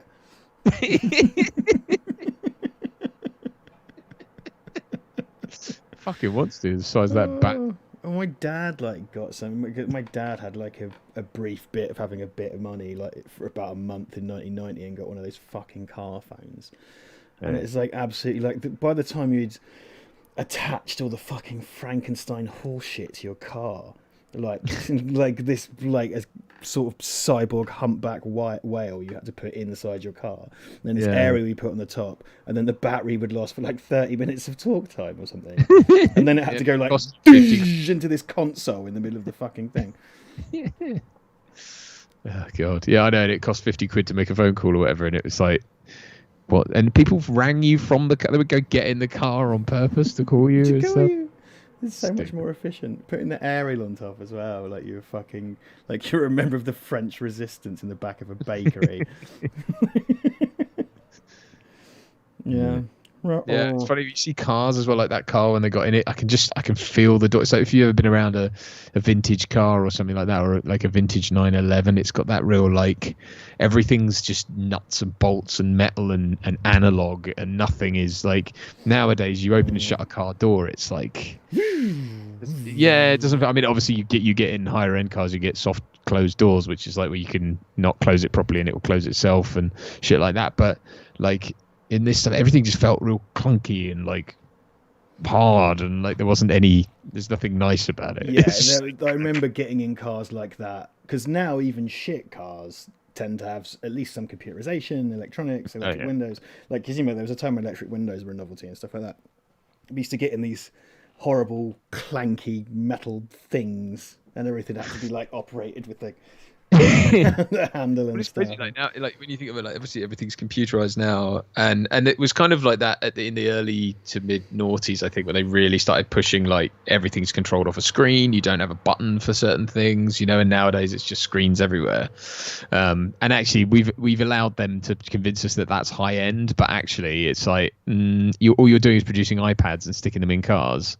You're not actually having to make a physical button or anything that does anything. It's all just controlled by like wires, whereas before it used to be you turned a thing and like that connected to a rod that went to something else. Well, that's the thing, because diagnosing faults now, before it was purely mechanical, and even if you couldn't fix it, you knew what it was, and now it's like error 57 #79QP, and then you have to phone someone up and quote that, and they go, oh, I don't know, you have to bring it in, and they plug it into a robot's urethra. Charge you out the arsehole. I mean, that's the problem. That's what's writing off a lot of cars. Like my 5 Series, that it was like 2007, so an E60 M Sport was full of that shit, man. It's like, and the trouble was the car, it gets to the point where the car's not worth more than like $5,000 or something, and you're having to pay like $1,000 every time you take it in for them to read fault codes, and then you need a new like whatever, and it's like it just gets silly. And it was things like software updates. You think they would have figured out software updates for cars, given that everything needs a software update these days,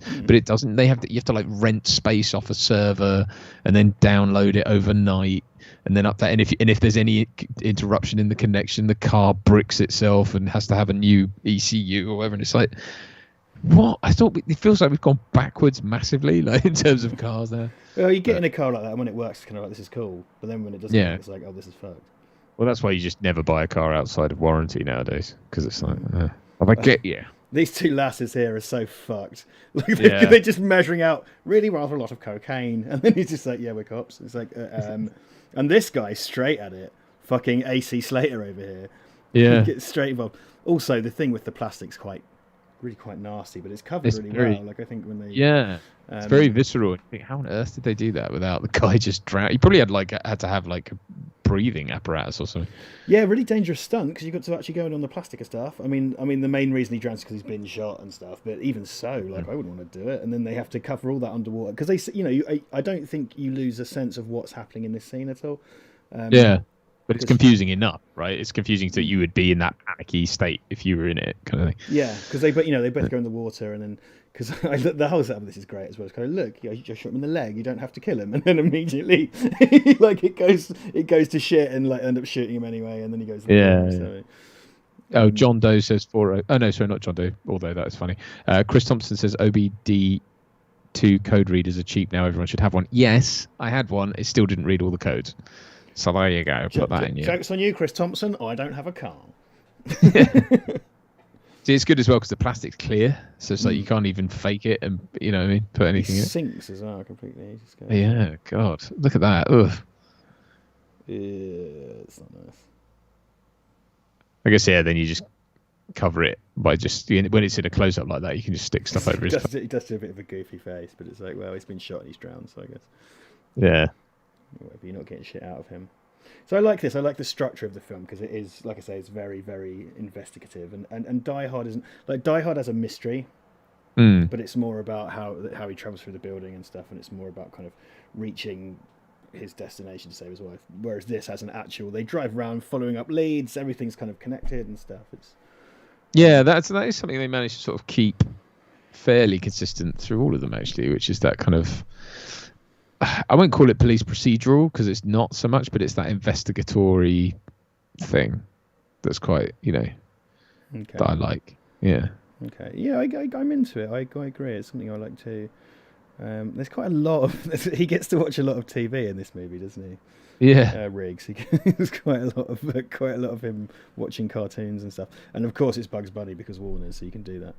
Yeah. Apparently, according to I'm Snorlax, and I did catch a bit of wind of this, Batman's halted production because Robert Pattinson has COVID-19. I saw that Dwayne Johnson has COVID as well. No? Apparently, his whole family had it. The Rock. Fucking hell. Christ, yeah. Why don't you get COVID today? Actual chances of getting it 150 million to 1. Why don't you get COVID today? Yeah, I mean, I'm sure he's young and fit enough to shake it off. But I'd hope still. so. Yeah, hopefully he's one of the lucky ones and doesn't have any lasting problems. Feels a bit ironic that he's got it after he's come back. I suppose it makes sense. Yeah. £194 raised for Irish Cancer Society from 18 fabulous. people. Ian. Thank you, guys.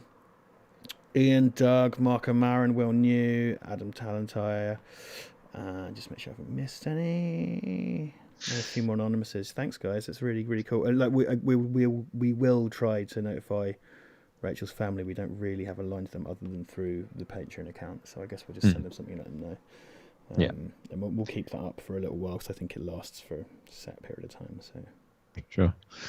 Speaking of productions that have gone back during COVID, I think we can officially shout out Mr. Watson, Mr. Brad Watson, and congratulate him on his recent. I think he's still shooting it, but I thought they wrapped. No, they gone back for reshoots. Oh well, I thought he had as well. And stuff. There's a trailer out. Brad has just directed a film called. Oh, what's it called? Miss Willoughby and the Haunted Book. I'm going to have to stop you there, because we did. Ivan and I discussed this on one of the streams of the day, and then it devolved into doing bad Kelsey Grammer impressions for about 10 minutes and went on some big. Right. No. I'm not saying to talk. No. You're not late to the party. Fuck you. I feel like I did something weird and disrespectful, and I'm just fessing up to it. Oh, okay. Because we just did stupid voices and stuff for ages, and I just wanted before. Basically, do you know what I'm doing? I'm telling you before the people in the chat grass me, which they're about to do. That's what I'm really doing. So yeah, sorry. Carry on. No worries. Well, no, I was just going to give him my personal, but obviously I've been chatting to him anyway. But very excited for him. Proper legit production, and I also to pimp out next week. For Patreon it'll be Saturday, but for everyone else it'll be Monday. There is a new episode of Insider Chat, or whatever we're calling that, with Mark Price, and we get into it for about an hour and chat about working in the film industry. And he has a new film on the way called June Drifter, which there is some sneak peek of some of that in the video as well. So look out for that.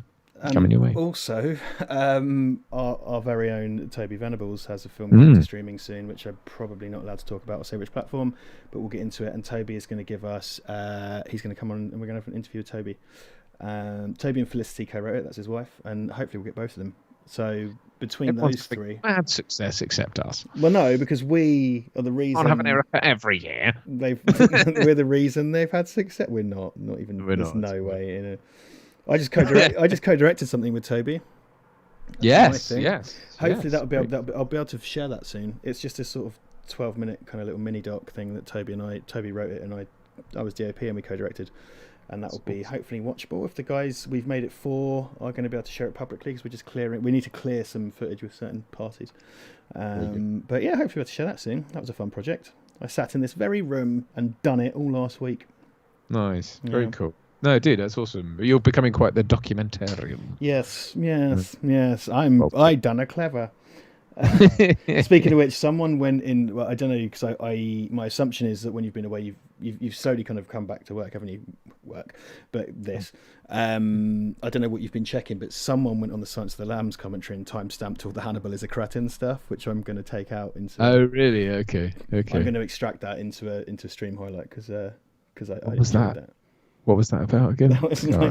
It was like Hannibal Lecter being into sort of like really trashy stuff, and I done an escaping Clarice. Yeah, right. It's like all that stuff, which I went back and watched and had a fucking. I had a see what the Kelsey Grammer thing was. I started going like, "Well, hello there. My name's Kelsey Grammer. This is my voice," and then that went on for about 15 minutes and then we made up a whole mythology. Which humorously implied the Grammer family into the slave trade, which is when we decided to end. Let's not do that joke anymore. And then it was like, I'm so sorry, Brad, you've just achieved something great, and all I could do was a stupid thing. But for God's sakes. Exactly. Oh, for God's sakes now. So that's how it sounds. I said, yeah. We turned him into Popcorn with Leghorn. my father and his dog. Yeah. I'm so glad you have a weird memory of what Frasier was all about. You're getting in on Tossed salad and scrambled eggs. You're getting in on it now. That makes me so much better. I'll say tossed salad, boy. I hear the blues are calling. I demand satisfaction. Demand satisfaction. Let's see. There are people humorously grassing me in the chat as well. Yeah, that's my own fault. So I don't know. We did Dead Heat when you were away. The kind of comedy zombie buddy cop one. Mm-hmm. Well, it was written by Terry Black, Shane Black's brother, before Shane Black wrote this. Oh, right. And like I think because it was like he wrote that script a few years before he sold it, and it's a really great movie. Vincent Price is in it. It's a really good, I think the lazy poster description is Lethal Weapon meets The Evil Dead. I think, and it was the movie was actually produced after this but I think the script was in place first, and it is very very very very much it's the same setup. It's your classic buddy cop, the schlubby one, the renegade one, and then the straight lace one and stuff. But it's a kind of horror comedy, really really great movie, and we did it the other week, and it shares a lot with this. It's something that Terry Black wrote, so it has that kind of sensibility. It came out at a kind of similar time. Mr. HEC 3rd of August 1991 or yes. 8th of March 1991, depending on where he is in relation to the pond, as we like to call it. Said Richard and I have been doing Kelsey Grammer impressions all night. You're missing out, ladies. Exactly. Yeah. I don't know what they're missing. But there we are. So this is the origin of because the Simpsons riffed on this so hard, didn't they, with McBain? It's the boat and the one day from days from retirement shit, and that in itself has become the kind of cliche that's endlessly riffed on. It does feels like you're moments away from a sitcom where Riggs lives in the boat on their drive. Kind of does, like come the other ones. I mean, because it does become like episodes in a sitcom thing. I think because it's kind of like, and then he's always in their fridge, and he's always it's almost like he's the Fonz. And he's always sort of because and then in the second one, isn't it? His whole trailer home gets blown up, and I love that. Is it in Loaded Weapon 1 where they blow up the trailer and then Bruce Willis comes out? Can't remember. Oh yeah. It's like 221 West Addison. He's like, this is 222 West Addison. So he comes out. I haven't watched Loaded Weapon in a very long time, but Shatner and Curry as a villain team up, that's genius. And I was thinking about it earlier because they do the thing. I think when Emilio Estevez gets up, because obviously you see Mel Gibson's arse at the start of this movie. Emilio Estevez does the same thing, but I think they do like a body double, so it's like this huge bodybuilder guy when it's his arse, and it turns around and it's him. And inside of his trailer is like this big palatial mansion with columns and stuff, and it's all that kind of gag every minute. Type very like Naked Gun and all that. But, Samuel L. Jackson is cast as the Danny Glover type, but then come Die Hard 3, ironically, he's given what would have been his role because that was a retold script, and Samuel L. Jackson became Samuel L. Jackson when before because he floated around for years, but like another guy in his sort of certainly on his way to his 50s at that point. Well, he's another one. He's like 78 or something. He's like way older than you think. Because he's just got like in Captain Marvel. Have you seen Captain Marvel? No. It's fine. You're not missing much. It's fine. So he's like de-aged in it. So it's like Unique Fury. But when he runs, he does that old man run because he's like 78 or whatever. I don't think he's 78, but he's in his 70s, I think. And aside from the granddad run, I think the thing with Samuel L. Jackson is just his energy. He has this ridiculously high energy, and it's not that he's like woo. It's just he can do the intensity. It's the way he projects his voice, his body language. I always thought he has an intensity.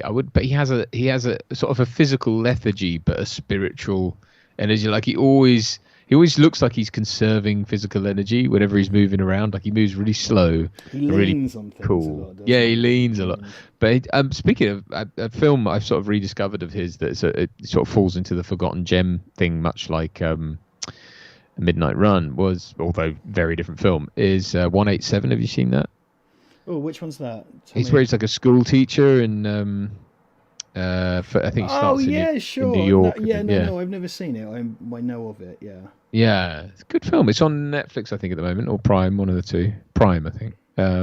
Worth checking out. I mean, it's not a big action piece or anything like that, but I think it's quite a good movie.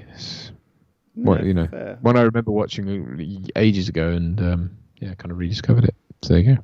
Well, one I talk about a lot is Ricochet with Denzel Washington. It's another Joel Silver movie, and it's right. I think I may have mentioned last week, but you weren't here, so I'm doing it again. Ricochet is very, very much this type of Die Hard, Lethal Weapon, Joel Silver action cop movie. John Lithgow is the bad guy in it, and he's amazing, and he's like so good. Really great movie, and it has the blonde TV reporter from Die Hard is in it as the same character, so it is technically it's a Val Verde movie. And technically, it's in the Die Hard universe, which makes it. Does that not make this that then? Because that's who Dick Donner's wife, isn't it? But she's the same character. Oh, I see. Yeah, no, it's the same character. So she's playing the same news reporter. Very good. So yeah, it puts it in the same continuity, I suppose. I could imagine Val Verde existing in the Lethal Weapon universe. Oh man, massively! Like it hugely does. It hugely does. And what I like about the Val Verde universe is because it then includes like Alien and stuff. Has this mad side thing. Because do you remember they wanted to do they wanted to do Die Hard 24/7, where they were going to cross over Die Hard with 24. No, really. It's one of those things that some coked up executive of Fox probably came up with, but because they were Fox properties, they wanted to they were going to call it Die Hard 24/7 and have Jack Bauer and John McClane team up. Jesus, I can't imagine Kiefer Sutherland signing off on any of that. It's one of these things that kind of the tabloids talked about for ages. The more tabloids talk about something, the less likely it is to happen. It's probably like in a leaked memo from the head of Fox, like blah blah blah blah blah. Some muckraking fuck got hold of.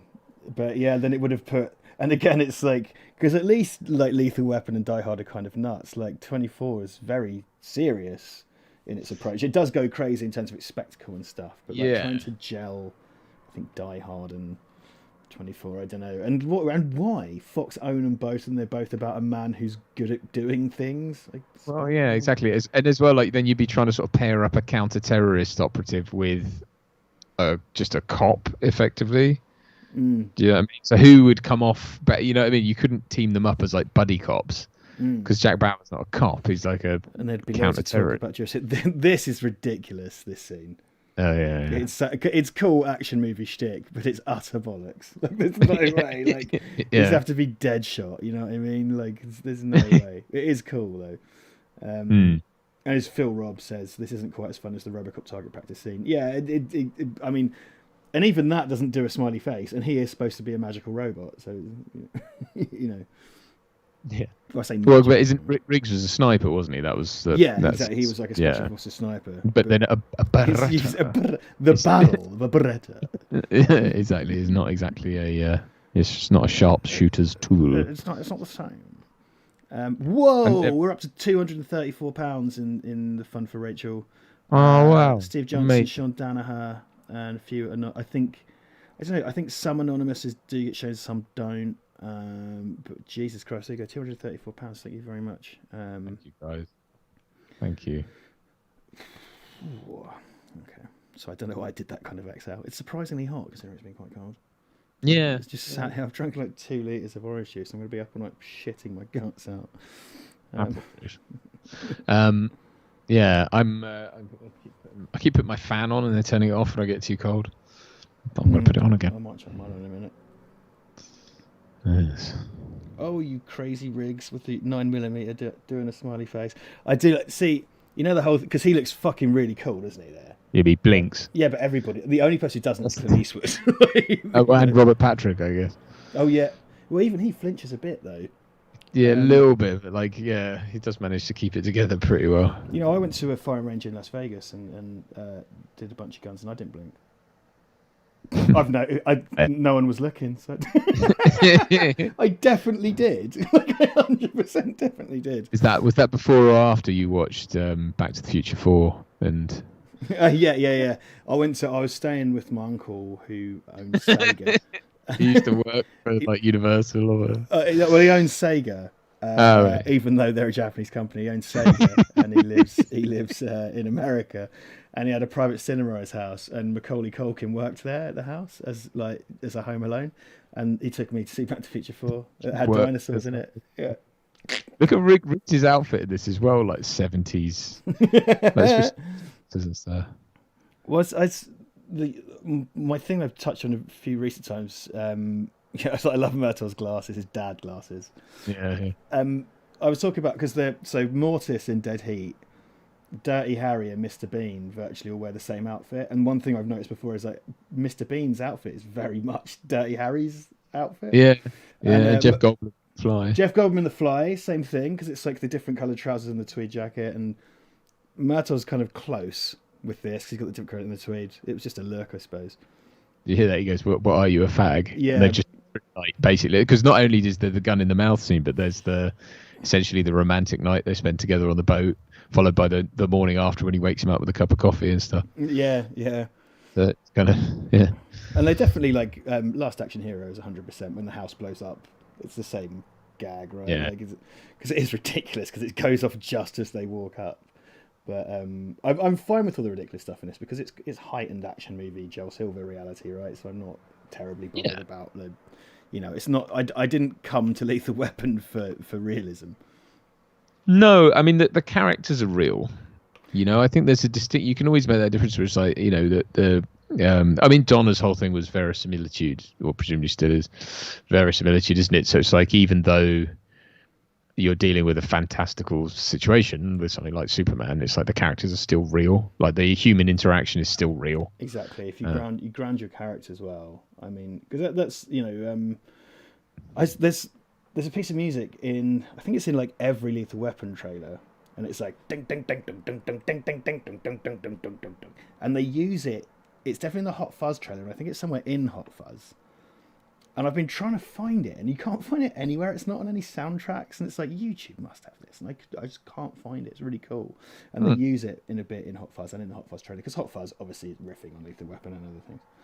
And it's just a really great piece of trailer music, and it was so associated with Lethal Weapon. They used at least in 1, 2, and 3's trailers, they used the same piece again and again. Yeah. The speaking of films where characters are not done right, we watched Venom last night. Oh fuck yeah! I watched Venom recently. Yeah, I mean, because at the best it's fine, but it's at the best. But it's like, why are you having Venom without Spider-Man? It doesn't really make any sense. Exactly. That whole thing was just like, what is any of this? And he can't do any webs because that's Spider-Man stuff. So and he sort of technically can't really climb up walls. Or shouldn't be able to, but he could sort of claw up walls, I guess. And then it sort of like has to be made into it reminded me an awful lot. What did we watch? We watched was it Upgrade with Logan Marshall Green? Yeah. I really like Upgrade. Really, like we watched that not long ago as well, and it had so many like similarities with Venom. Like Venom just felt like a real poor ass rip off of that, and I think it sort of probably came across like that to my wife because obviously she had no frame of reference for like Venom, so it was like, yeah, it really reminded me of that, and I was just like, oh yeah, you're not wrong. And Upgrade was handled so well on its budget. It's this really great low key. It's got these amazing vibes to it. It has a feel to it of kind of a 70s sci-fi. It has a mood, and it's such a simple story. And it goes to this, no spoilers, but it's very bleak. Yeah, really like that's what put me in the mind of a 70s kind of post-crash sci-fi. It's so bleak. It's like Demon Seed or something. I think the ending is a bit. it feels a bit low rent, but then you have to. I think it's because the rest of the film way overshoot, punches way above its weight. You know what I mean? As above its budget. That I just think the end is a bit. But then I like the conclusion. But you mean because it was low key or like? Yeah, I guess. Well, it felt like how like a film I would make would end, which is like and it's all just done in a voiceover and a walking away kind of thing. Spoilers, but and it's a bit like all right, wasn't that spectacular? But no, but it's fine. It's honestly fine, and it's actually it's just you just have to remember that like it's not that. I think the problem with that film is it was billed as this quite a big movie, and it's actually it's not. I think you need to approach it as a much more low key thing, like you said, and appreciate the fact that it's sort of punching well above its weight. But I enjoyed it, and I think Logan Marshall Green gets so much shit. Like I think mainly because of Prometheus. Being in Prometheus, yeah, not many got out of that clean, did they? No. Well, compared to Venom, which is doing a lot of the same stuff, but for no good reason, and then they're going to have to. Sony are going to try and smash that into Spider-Man, and it's going to be like, "Why do you look like me?" Shut up, that's why. Like, yeah, exactly. It's just kind of dreary and just sort of ambled on. And I'm so sick of hearing that Tom Hardy's the greatest actor ever. It's like he does silly voices at best. Like he's fine and everything, but like, oh, he's the most amazing actor that ever lived. And it's kind of like, is he? Or does he just kind of go, "Hello, I'm acting"? That's he has. Where I'll give him his due is I think he has. He's a bit like sort of Oliver Reed light in that there's a real he don't give a shit attitude, but I think that's more because he's attained an awful lot of fame rather than because he's necessarily good. I think when he's well cast, he's great. But when it's like in Bronson and stuff, I think he's fantastic. But because that's his whole wheelhouse, isn't it? It's that kind of I want to be a hard man, and it's like but you're not. You're a posh knob that run around with rough people. Is what that is. And it's because he's a bit of a prick. Like on Jonathan Ross. Jonathan Ross played the clip of him and he just acted like a sulky little prick. And it's like, do you know what? Have a laugh at yourself, you pretentious arsehole. Yeah. Also, I just want to say, like this a weird detail I noticed in this scene. So obviously this is when Tom Atkins gets busted essentially. It appears to be wanting to convey the horrors of eggnog addiction. He gets shot through the eggnog, doesn't he? But he's got look at all the eggnog. It's like funeral eggnog. Oh, it's because he's isn't he setting up a Christmas party or something? I think. I keep forgetting. Because it starts off with it starts off with like coverage of a room where they're setting up. Or something. Okay, so it's a Christmas funeral with loads of eggnog. That's it. He gets shot through the eggnog. I forgot because eggnog is less of a thing in this country, and because of how Californian it is, I forgot it was Christmas. So I was watching this scene. I was kind of like, "Why has he got all that eggnog?" And I don't even know what. I don't think I've ever had eggnog. What is it? Is it like I always assumed it's like sort of. It's alcoholic, isn't it? It's kind of like sort of like custard. Like it's like Well, it's like what do you call it? What's the? It's a brand, but it's. The booze, the yellow booze. Yeah. What is that called? Pernod? No, not Pernod. No, Pernod. Aniseed. What's the yellow one? Yeah. It'll come back to me. There's probably a kid's Advocaat. The devil's Advocaat. Yeah. The devil's Advocaat. It's so spicy. Starring Keanu Reeves. There's a really great because doesn't the helicopter sort of appear on the horizon in the background? It's a cool. I like this, Riggs and the soft focus. I really like as well. It's kind of he's still the third party in this relationship, so it's quite cool. Well, and also because it's that sort of sniper thing, isn't it? Like he's off in the distance, monitoring a situation, that kind of stuff. Because doesn't he tag one of the people in the helicopter? With because the range scene does set that up and everything. Yeah. This is really cool. Like it's a great spectacle, right? The chopper comes out and everything, and I just love I don't know what it is that I like about him being shot the eggnog, because that could just be a bullet hit, right? But it makes it a bit more interesting to have eggnog related death. I don't know. What does eggnog represent? Well, much the same as the milk in Terminator 2 when Zardoz actually stabbed through the milk. It's images of death combined with images of new life. and an albino man or something. Somehow, like the Archangel Gabriel, who swoops down, shoots him in the eggnog. Oh, I love doing this film study shit. It's great. It's so ridiculous. As someone, but also yourself, of course, as well. But as someone who makes movies, it's never that well. But I mean, bless him. Stan Wilkes did a review of Kenneth, which was a really brilliant review with his friend, and definitely worth checking out. And if you guys haven't checked out Stan's channel, go check him out. He's a really bright, up and coming, just smart kid. But he did bless him, he took it upon himself to. I didn't know he was going to do it. They did a review of Kenneth, and it was really sweet.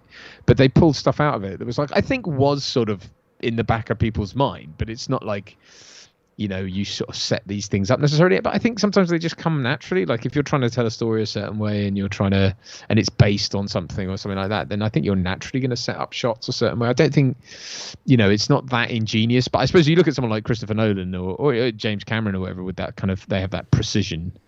Edgar Wright as well. Yeah, Edgar Wright. George Romero kept everything very rough and it was done on the cheap, and he would always say like, no, I wasn't, like at the time he would always say that's not what that's about, and then afterwards be kind of like, oh, actually, because if you're shooting something in a mall, of course you're going to consumerism is for zombies, of course, like you can't avoid that. Because any filmmaker worth their salt, if someone goes, is that an allegory for Catholicism, you go, yep. Yeah. And then you start pulling on. Well, yeah, it's that reticular activating system thing of like, once that key's in, you start just looking for all the evidence and finding it. It's true. I had so I've got an idea for another shot because they destroyed our location for the first shot. I've got an idea for another shot. Have they? I don't know. Yeah, I've been following. You should look in the group. It's been there's not a lot left. But I got an idea for another shot, and I run it by Toby, and Toby kind of said like, "Is this, and this?" And I was kind of like, "Well, it is now." You know what I mean? Because you come up with this stuff and you don't realise that you're doing it until you after. And yeah, I love that stunt, by the way, when he gets the drive by and he just goes through the window. It's really great. Is that the same? Shop that they went in after he jumped off the roof? I was thinking that because it had the red on the red writing. Yeah, the red writing on the thing. He wear a bulletproof, very clever, smart kid. That was always the thing that was again it probably goes back to our little troping mechanism thing with like that fucking trope was always like, oh, he's dead, oh, he had a bulletproof vest on, and and they still do it now. It's the other thing as well, when the bad guy's got the upper hand, he's pointing the gun at the good guy who's on the floor, and then someone off screen shoots him, and it's like, it's such a cop out. Well, even The Dark Knight is kind of like, oh no, Gordon is not dead. It's like, well, of course he's not dead. It's the second film and he's Gary Oldman. Of course he's not fucking dead. It's cool. It works because I think the point here is that obviously they then use that on the bad guys that they think I'm dead. Whereas I think subsequent films kind of went, well, we're going to make the audience think they're dead too, but everybody's just kept doing that for 30 years. Okay. Yeah. Fine. I'm too old for this shit. Hey, Riggs. Eggnog. Or something. Eggnog. Yeah, eggnog. Eggnog is very. I just had to check eggnog because it's what I kind of thought it was. It's just sort of custard type boozy thing. custard. Yeah, and I think you do it non-boozy for kids and whatever. But it's very dirty shitter. Also known. This is the dirty shitter name. Egg milk punch. Milk punch. Is a rich, chilled, sweetened, dairy-based... That is a compound fracture of a sentence. A rich, chilled, so many commas, dairy-based beverage. It's traditionally made with milk, cream, sugar, whipped egg whites, and egg yolks. So it's essentially drinkable custard meringue liquid. Sounds quite nice, but that is dirty shitter. That is... Yeah. That sounds... Is that not like Avocar then? Avocar is... Avocar's egg-based, I think. It's one of those things where you sort of go like, oh, I'll only drink that if it's anything left. You know what I mean? Yeah, that's the thing that always languishes in the back of the cupboard, and you go like, if it's egg-based, shouldn't it go in the fridge? No, it's full of booze. It's full of booze, yeah. Eggs, sugar, and brandy is avocado. I used to have, bowls who do the different spirits and brandies for cocktails, so like they make creme de cassis and stuff. I had their yogurt one. Okay. Which I bought from the Bowls Distillery when I was in Genève, and it was really, really nice. And it's like, this is dairy based though, and it's kind of like, yeah, but it's real boozy, so it doesn't matter. Well, it's like Bailey's. Bailey's can just sit in a cupboard because it's like, even though it's milk or cream rather, it doesn't go off because it's full of booze.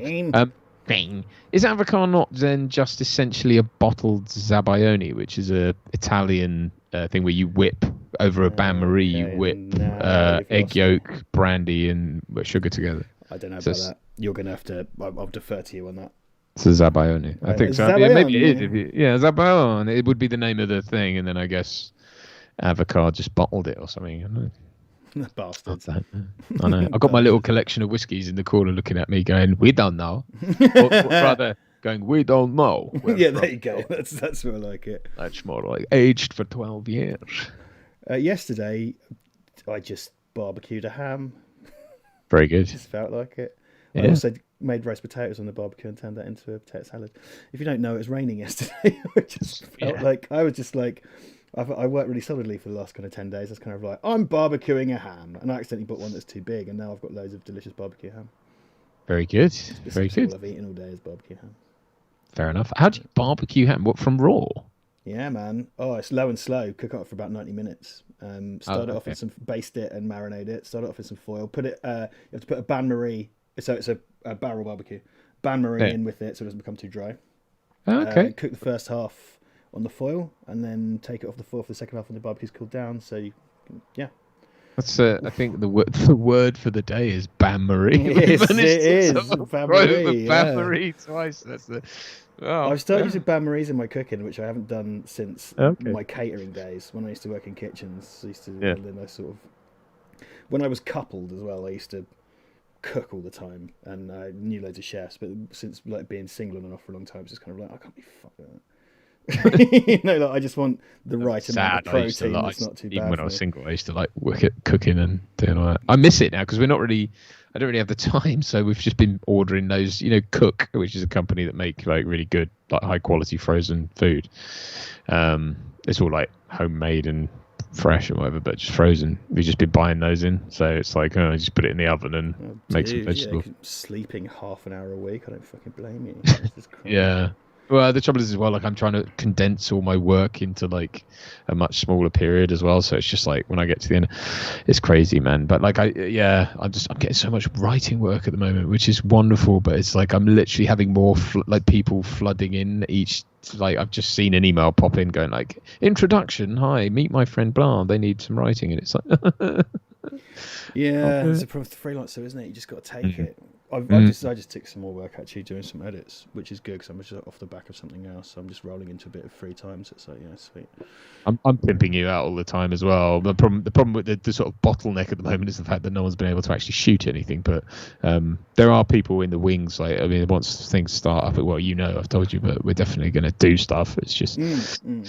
Which would be fun. I kind of would like to get back to that. Like actually me and you sort of jetting off, just filming things for people and then. Yeah, that's what the trajectory we were on, wasn't it? But yeah, and it's like everything's sort of been frozen in aspect. I have to keep reminding myself of that because every now and again I feel quite, and also having a newborn sort of throws into sharp relief the sort of sense of I've wasted my life, and you start feeling this sort of silliness. And I think as well because this year has been so sort of dead. Like I felt like my acting career has just stalled big time. But it's like so's everyone. I guess everyone apart from Kelsey. Grammar. But yeah, it's. I did get mildly anxious when I was because I've been in battle mode for about 2 weeks of all the work I had, and it stopped. And I was standing there in the rain barbecuing my ham, and I got a bit anxious, and I was like, "Is this a good use of my time?" I was like, "Yeah, yeah, it is. Yeah." That's the thing as well. Like when you're a parent and you're working, you're doing all this stuff. It really is easy to forget to take any time for yourself. Like, so I would love to barbecue a ham. I think that sounds pretty amazing. I'd love to be able to do that. You just don't get any time. Like it's like there's no time. Get your bain marie in there, and that ham will stay juicy for 3-4 days when you keep it in the fridge. Bain marie. I need to shout out. Sorry. Sorry, I was just throwing in cooking terms. Cartouche. Oh, cartouche. I just want to shout out Ed Mason. Ed Mason, I might be a bit behind on the stream, but I was the guy who found the Hannibal Kratin highlights, and I've been thinking about Hannibal eating pineapple hedgehogs and doing a toilet ever since. Oh yeah, I forgot about eating pineapple hedgehogs. Well, Ed, I'm gonna download that. I think I might just download that video and do a stream highlight of. That is pineapple hedgehog with a bowl of rice pudding and a nice pineapple juice, or a nice a dollop of Nutella. Aldi, not brandy. Off-brand Nutella. Like pineapple, like all that. When you eat Nutella, it's like all in your mouth and on your tongue. It'll be down his nice white top.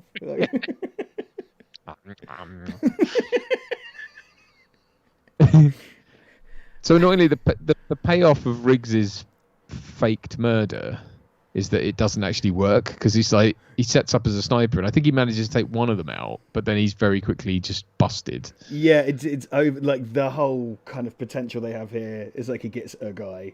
I mean, he gets a couple of guys, doesn't he? But like, you know, only one of them's a surprise. Yeah, exactly. He doesn't save the day because they've got a helicopter as well, which they knew. So it's like, well, they probably would do a sweep of the area. You might need a ghillie suit, mate. Yeah. Just putting it out there. You might want to take some camo, not just your sort of vaguely sand-coloured jacket. It's all right. He's in Ann Bush. See, this reminds me that it's the way they cover the end of 7 with all the shimmering desert and stuff and the helicopter shots and everything. Mm-hmm. But obviously much more serious. I think. Sorry. No, go. Sorry. Go. No, I was just going to say, this is often the sort of forgotten part of the film, I think, as well. Like all this stuff and then the kidnapping and all that, you know, and the ending. I think that it's the bit that gets sort of forgotten about with this film, but it's it kind of runs. Can I are you able to entertain the boys and girls for a little minute? You've got to go and do a apple juice shit. No. Yes. I'll try and entertain you guys, but remember, I've been entertaining a 9-year-old for the last few weeks, so my acumen has been somewhat diminished. Yeah, how are we all doing? Let me check the chat.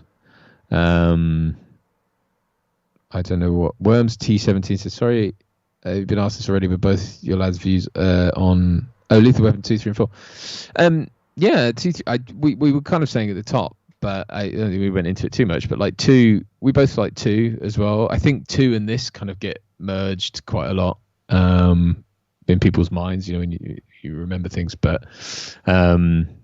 Yeah, 2 and 3. I mean, 3 and 4 are really good as well. I mean, I think 1 to 3 are pretty solid movies, and actually 3 doesn't get talked about an awful lot. I don't think it's as good, but I do enjoy Lethal Weapon 3. I do think it's a good movie. 4 just feels very different. 4 feels, and maybe it's just because there's no Mel Gibson mullet anymore. But yeah. Dijon Coleman Music says, Duncan, my partner, confused Tom Ellis for you the other day. He thought, he or she thought I was Tom Ellis, or that Tom Ellis was me. And who is Tom Ellis? Remind me. Who am I? Jesus, I don't even remember anymore. I'm tired. Right. Ryan. Hey, Ryan. Duncan, your impressions have been on fire tonight. Have they? I feel like my brain is on fire. So there you go. Yeah, man. Yeah, thank you very much. It's nice to be back in the room. What's Professional Moron? What's your view on Braveheart and Mel Scottish accent? He gets away with it, I think, is the answer to that. He gets away with it. Yeah, I think he gets away with it because it's such a strong film. I mean, that film is riddled with issues. It's historically inaccurate, but it's a movie. It's not really a documentary, but no, it's I like Braveheart. How do you feel about that? It's Always Sunny's Lethal Weapon 5. I don't know what that means. Sorry about that. Zabayoni, yes, Omar Zambayoni. Yes, Zabayoni is. I've never had it, but I imagine it's good. So I ought to do that. I ought to get out a bain marie and make a Zabayoni. I just need some Can you make, Omar, answer me this. Can you make Zabayoni with whiskey? Because if you can, then I might be all over that. Hello, Richard. Hi, Duncan.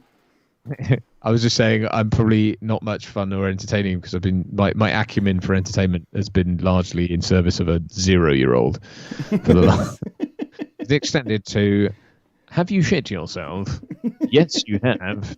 My God, there is no God. The poo fountain. Oh, we've had punamis as well. There's been a poo. We had one in the hospital actually, because like when the first few poos are like black and like green, Jesus dark Christ. green. Yeah, it's weird because it's like, you know, I guess they've just been feeding off mum blood or whatever for the last hour. So it comes out, but then if they wee as well into that, it's not very nice. So it turns into this big swampy, soupy, dark green oil. I know so many parents now of my age, and there's always something new. It's always a mucus plug or a fucking, you know, or whatever. There's always because seemingly some babies are born, they shit in utero essentially, and then they come out like what my friend Luke described it as, they come out like a little green goblin. Oh no, gremlin, like a little gremlin. Well, yeah, we call her the gremlin because she makes sort of grunty noises all the time. But they don't. Well, they shouldn't shit in utero. They do sometimes if towards later on, like when you're getting. It's possible, but it's not. Oh yeah, and it's dangerous if they do. You have to get them out pretty much straight away. Whip them out. So I was at work. I was in London, and it's my friend Simon, yet another person I don't think you've met. It's kind of like, oh, how's Duncan doing? I said, no, none of your business. He's my friend. No, I didn't say that. And I was kind of like, oh, well, you know, the baby's going to come soon, so that's that. They're dealing with that. And then I just whipped out my phone. It's like, here's a baby. Ha-ha! And that's like, oh, fuck. All right. Oh, really? Had a baby. Yeah, I was walking around. Yeah, you were in that car, weren't you? That was hilarious. You sent me that picture of you sat in the car, and I was like, that is an Audi A7 B7. Because I was like that, because it's exactly the same interior anyway as the one I just sold my car, but that had the exact same interior. So I was like, oh, I can tell you down to the like model and everything. And I was like, also, here's my daughter. Yeah, here's a baby. Yeah. My baby was born this morning, but more importantly, I can tell you that was produced between 2007 and yeah. I recognise the walnut grips. Sorry, just following up. Dijon Coleman Music said Tom Ellis is a Welsh actor, currently plays the title role in a series called Lucifer. I know who you mean. Yeah, she thought the guy from Miranda. Okay, now you've confused me again. Yeah, he was in Miranda, but now he's a Hollywood. I've watched none of those things. Why are you talking about Tom Ellis? Because, so, you shit. Hey! Get up! You want to got to shut up! The bad. We were talking about so his wife or girlfriend partner said she thought I was he or he was I. No, she said she thought he was you and exclaimed, "It's that Duncan from that YouTube channel." At least she didn't do the thing that a lot of people say was that's so and so off of blah. I always find that I don't know if that's grammatical. Yeah, off of. I quite like it because I know it's it's one of those things that I do on purpose. Yeah. That's fine. Ironic, it's loud, but this is a really nasty, gruey little torture scene, isn't it? With the battery, it's just like a car battery wheeled in on a pallet. And Gibbo does that kind of monkey murder where he pulls himself up and does the Xena on a top thing almost on the guy's throat with his thighs. Yeah. And it's just because like just this menace because the daughter's there and stuff, and it's just like I always think as well, whenever you put sponges and water and electricity together, that's almost because there's a sponge in it involved. For some reason, that's worse to me. It's like the Green Mile. Yeah. Sponge on the head. Yeah. Roll on, man. Oh. I don't. I'm just going to do the Just Giving update. Real quick.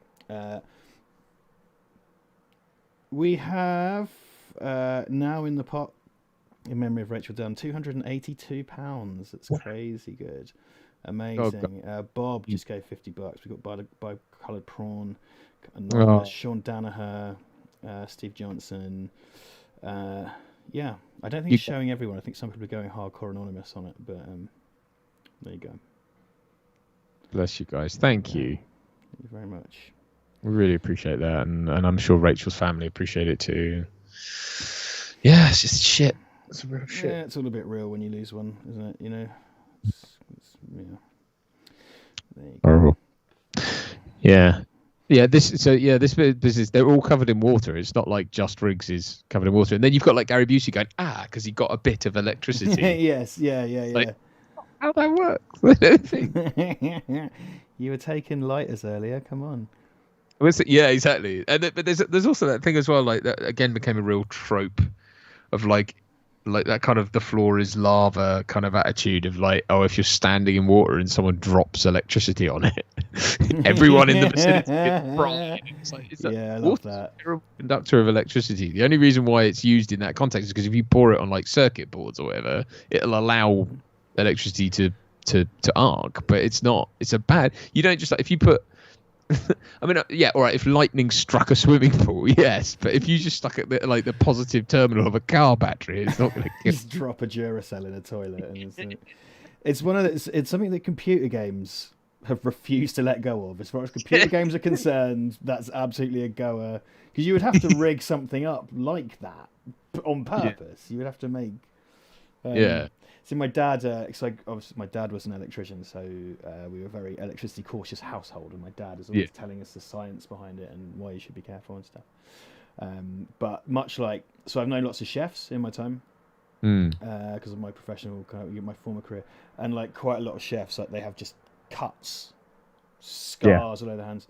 And like soup burns, you get really nasty blisters from soup burns on the top of come off a soup blender and stuff like that. My dad like was very careful, and he prevented a lot of accidents in others. But he just had like a ton of really bad electric shocks in his time, just because he did it for 50 years. And my dad was very accident prone anyway.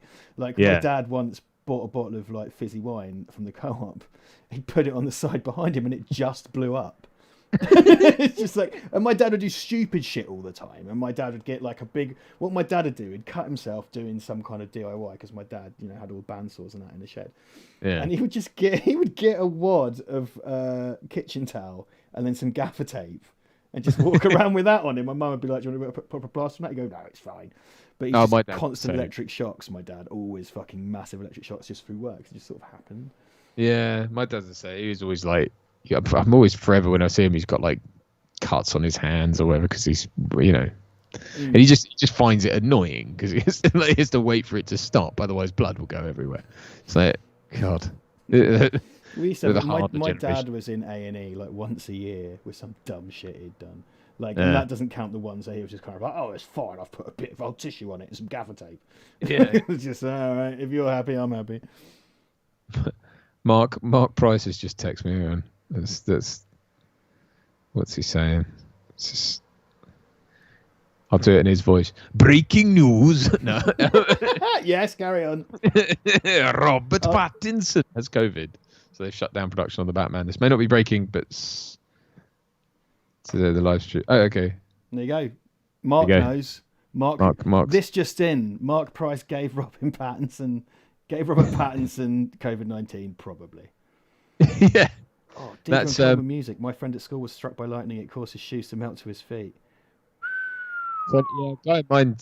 I remember I told you that story, didn't he? Well, he told me, and it might be a Billy bullshit story. I don't know, but him and his mate stood on a hill when they were young and held like umbrellas in the sky, and one of them got struck by lightning, and it blew his toe off. Well, yeah, I used to believe that because I just think it's funny in the context, but I wasn't there. And it's sort of hubristic, so I'll go with it. Yeah, I mean, it's one of these things for which you have very little sympathy. It's when you hear a story about, like, oh yeah, a bunch of teenagers were like kicking a dog, and then the dog bit their dick off, and it's like, well, yeah, probably. Fighters getting gored horribly in the anus. That's what you said the other day. gored horribly. I can't remember the context, but it's about getting gored horribly in the anus.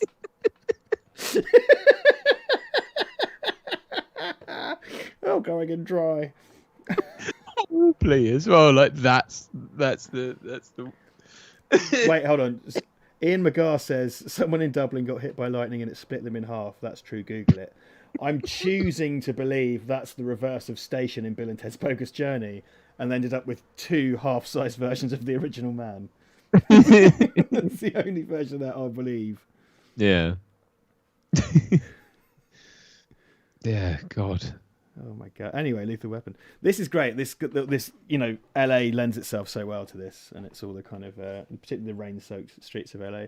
I have to say that one thing they sort of that perhaps inadvertently they sort of end up showing is that LA is this really sprawling, nebulous, hard to pin down town, isn't it? I mean, it's like that's such an indistinct footprint. It would seem, it's just this big sprawling mass of street. I don't want to repeat myself too much, but well, anyway. But that's the kind of post-nuclear thing. It's decentralized, and having been there, fucking hell, takes you off. You can't walk anywhere. Like, you're not even allowed to cross the road in most places. Like you can get a scary bus full of crackheads every fucking 5 hours, but otherwise you better have a car or you're fucked. Yeah, I mean that's something a lot of people say about LA is you have to have a car, but also it's like that thing you forget when you come outside of the UK and even mainland Europe as well to an extent. It's like we're used to having. You can walk anywhere. You know what I mean? Like, there's always a way for you to walk from somewhere to somewhere. If it's across a field or if it's down a path or like we generally accept that all of our properties are bordered by public thoroughfare in some form or another.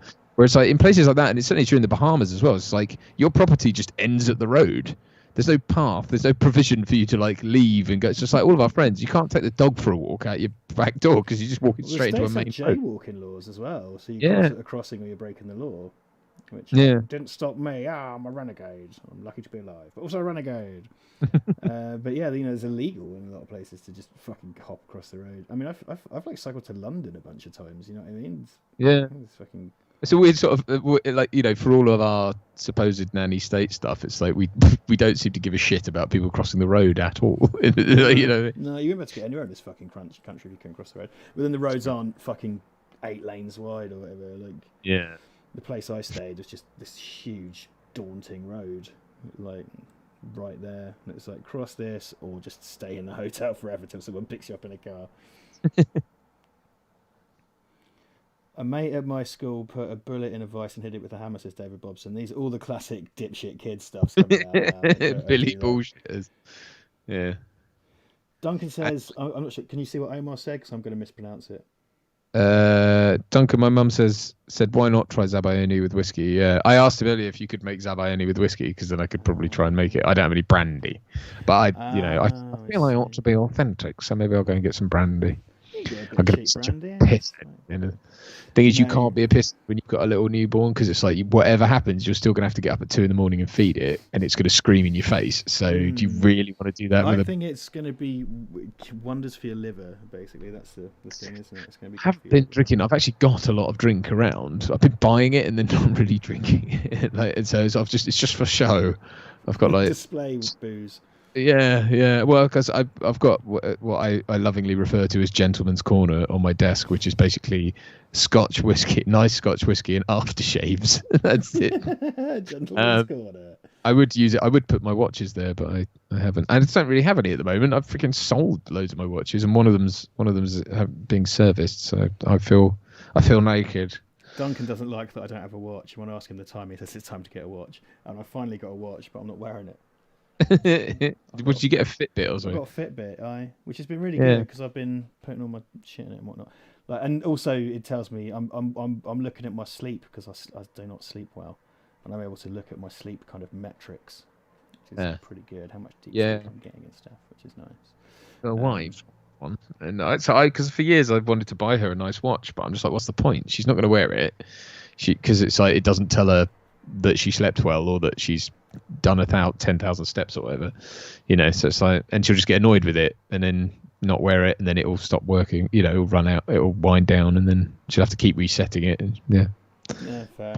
Well, the Fitbit thing is good, the little charge is good, and I've got a Star Trek LCARS desktop theme on it, so it looks like the computer's from Star Trek when it tells me about my runs and stuff. It's quite good. Not my diarrhea, my runs. Can you get Tinder on that thing? Hey, probably. You get Spotify on it and WhatsApp. You probably can. Yeah, you can be dispirited on the move. I need to go back to David Bobson because he's killing it over here. This is a deep dive on the boy who hit the bullet with the hammer because and it absolutely makes up this. It fills up the picture of this kid. Made a mess of his hand. He got chucked out of Scouts for arson and set light to our tent sniffing gas halfway through the D.M.E. Those fucking kids. There's always some just fucking. I mean, I wasn't the best behaved kid, but I wasn't like the 10th. Like the god tier wrong'un. It's just always kind of like, oh, like, did you hear that Pete bit a rat in half or whatever? Like, some crazy shit. Yeah, I had a friend like that. I still know him. He's still nuts as well. He's like, it's the perennial teenager. He sort of goes around with dreadlocks and bones in his nose or whatever. And he's got all kinds of face furniture, and he throws himself off things, and he does skateboarding tricks and that, even though he's like 36. But I remember, I know. But I remember we used to go around. There's some guy around here who does that whole. It's not like he doesn't do the road skateboarding thing, but he does something like it, and he puts out little cones on the path outside and goes around, and he's like 45 or whatever, and you're like, mate. But anyway, he used to do that, and I used to go around his house, and sometimes he'd just take all his clothes off and dance on his bed for no apparent reason. But, yeah. DJ Coleman's saying I still skateboard and I'm 35. I know a couple of people who do as well, but I don't. So each their own. I never do. Yeah, I mean, I sit around on Thursday nights and say fuck over films. That's my. There you go. I get paid to swear on the internet. Who are we to say? Oh, who?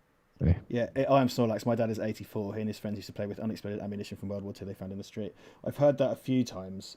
When from that generation, when I embarked upon I am Snorlax's comment, I thought he was going to say my dad's 84 and he still skateboards.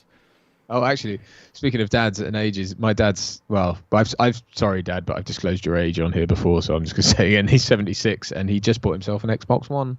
Hey! If you want to squad up and play Apex Legends with me and Angelo, anytime you like. There you go. There's an invitation. Go on. He's so he is definitely more up to date on gaming than I am, because I still have an old 360 that I don't think I've looked at for 7 months.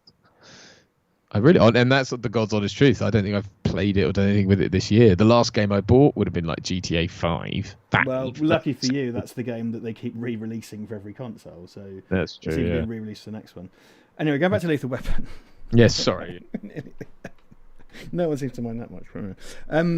Smash through the living room with the car. Really cool setup, really great stunt.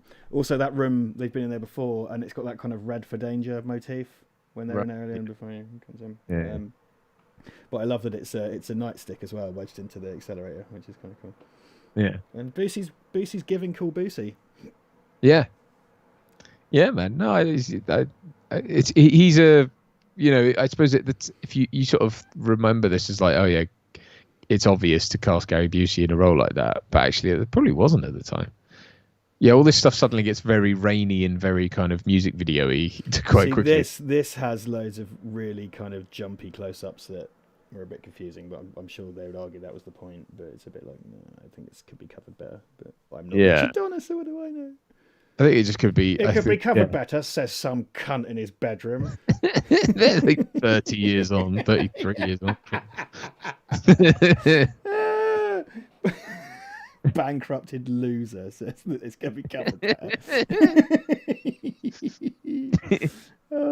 I need to give Doug Wanacott that I like this a lot. There was a boy in my class always trying to make up people thought he was older than he was. He used to claim he'd rented films with a 21 certificate. What would a 21 rated film even be? I love that. That's hilarious. Well, there's a version of the Terminator with a 300-minute runtime, and all the extra footage is just unsimulated penetration. This is raw sex scene, really. like with porn star stand-ins for Sarah Connor and Carly. Or even just completely unrelated footage. Just like pop shots and stuff. Oh yeah, it's a 21 rated version, mate. James Cameron supervised the print. He found all the porn with blue lighting in it. Terminator gets drunk and fucks a toaster. with his flat dick that's like a place that he has put into the Careful, Terminator, there's a heated element. My name isn't Terminator. Idiot. John Terminator and his flat penis. Yeah. His fleeness. His John Terminator's fleeness. Oh God. See, this is the thing. I think Rachel would appreciate it on a humour level because I know what she thought was funny. If we went from that and segued to the Just Giving page, but I'm not going to. The kind of shit she would find funny. Well, I think she would find that funny. We're still at 282, so that's amazing. Thank you all so much. I think she'd appreciate us doing the PRL shit and then gear change to the sensible stuff again. Yeah. I think she would also be very proud that we've barely discussed the film for quite some time, which is very on brand, as something I'm sure she was used to enjoying our streams. So there you go. It's the lessons that you never know how and who you're gonna affect, and I think just because she used to reach out to us and stuff like that, just because of that, we've been able to raise a bit of money for cancer research. So that's great. There you go. And hopefully, I'm supposed to do. I'm wondering if my mates are going to chicken out, but it's very presumptuous of me. But we're supposed to. I was signed up for the London to Brighton bike ride, which got cancelled very early doors. We're going to have another swing at it on the 20th of September, so maybe I could try and drum up some more sponsorship doing that. So I was originally raising money for Jimmy's in Cambridge, but the whole thing got cancelled, so I've got to do it again next year. Oh, okay. Yeah, that'd be good, man. There's absolutely no homoerotic context to this whatsoever. Yeah. Well, fighting is fucking, isn't it, with men in films? Yeah, I think that's the general kind of subtext. It's shirtless gibbo in the mud. Yeah. And it is very similar to, like, obviously again homoerotic stuff, like, because like Murtaugh's in full dad mode when he kind of takes him in a minute. Yeah. But it's very similar to Die Hard. In the kind of swinging around, it's just like what happens with Al and the kind of pistol. They also do that thing I really don't like, slow motion that's just slowed down 24 frames. Yeah. I like it, and they actually do inside the take. They go to full speed, like, so when they're wrapping the kind of slow motion up, it does kind of gives it a kind of dreamlike thing. I always prefer the high frame rate John Woo thing, but it does make it kind of dreamlike, and I don't know, there's something about it kind of works. Yeah. I mean, it always looks, I guess, to anyone who sort of understands filmmaking, it looks like an afterthought. It looks like something that was done but not intentionally. But I always think that when I see those type things. Yeah, but it has its place, I think. Much like a Terminator's penis. Right, James Atkinson says Rihanna was supposed to be Riggs' love interest in part 3, but it was dropped. What is that? The daughter? Or... Yeah, not the singer. I'm assuming he would have been like 10 15 or something. Or 10. Yeah. So they okay. I'm kind of glad they didn't take that route, because that would be a bit skeezy. It just feels a bit like grooming. Well, there's a sort of implied that because she likes him, right? Yeah, she fancies him, and that's the joke, because he's kind of like, stay the fuck away from her. But I think actually following through on it might be a bit skeezy. I don't know. Yeah.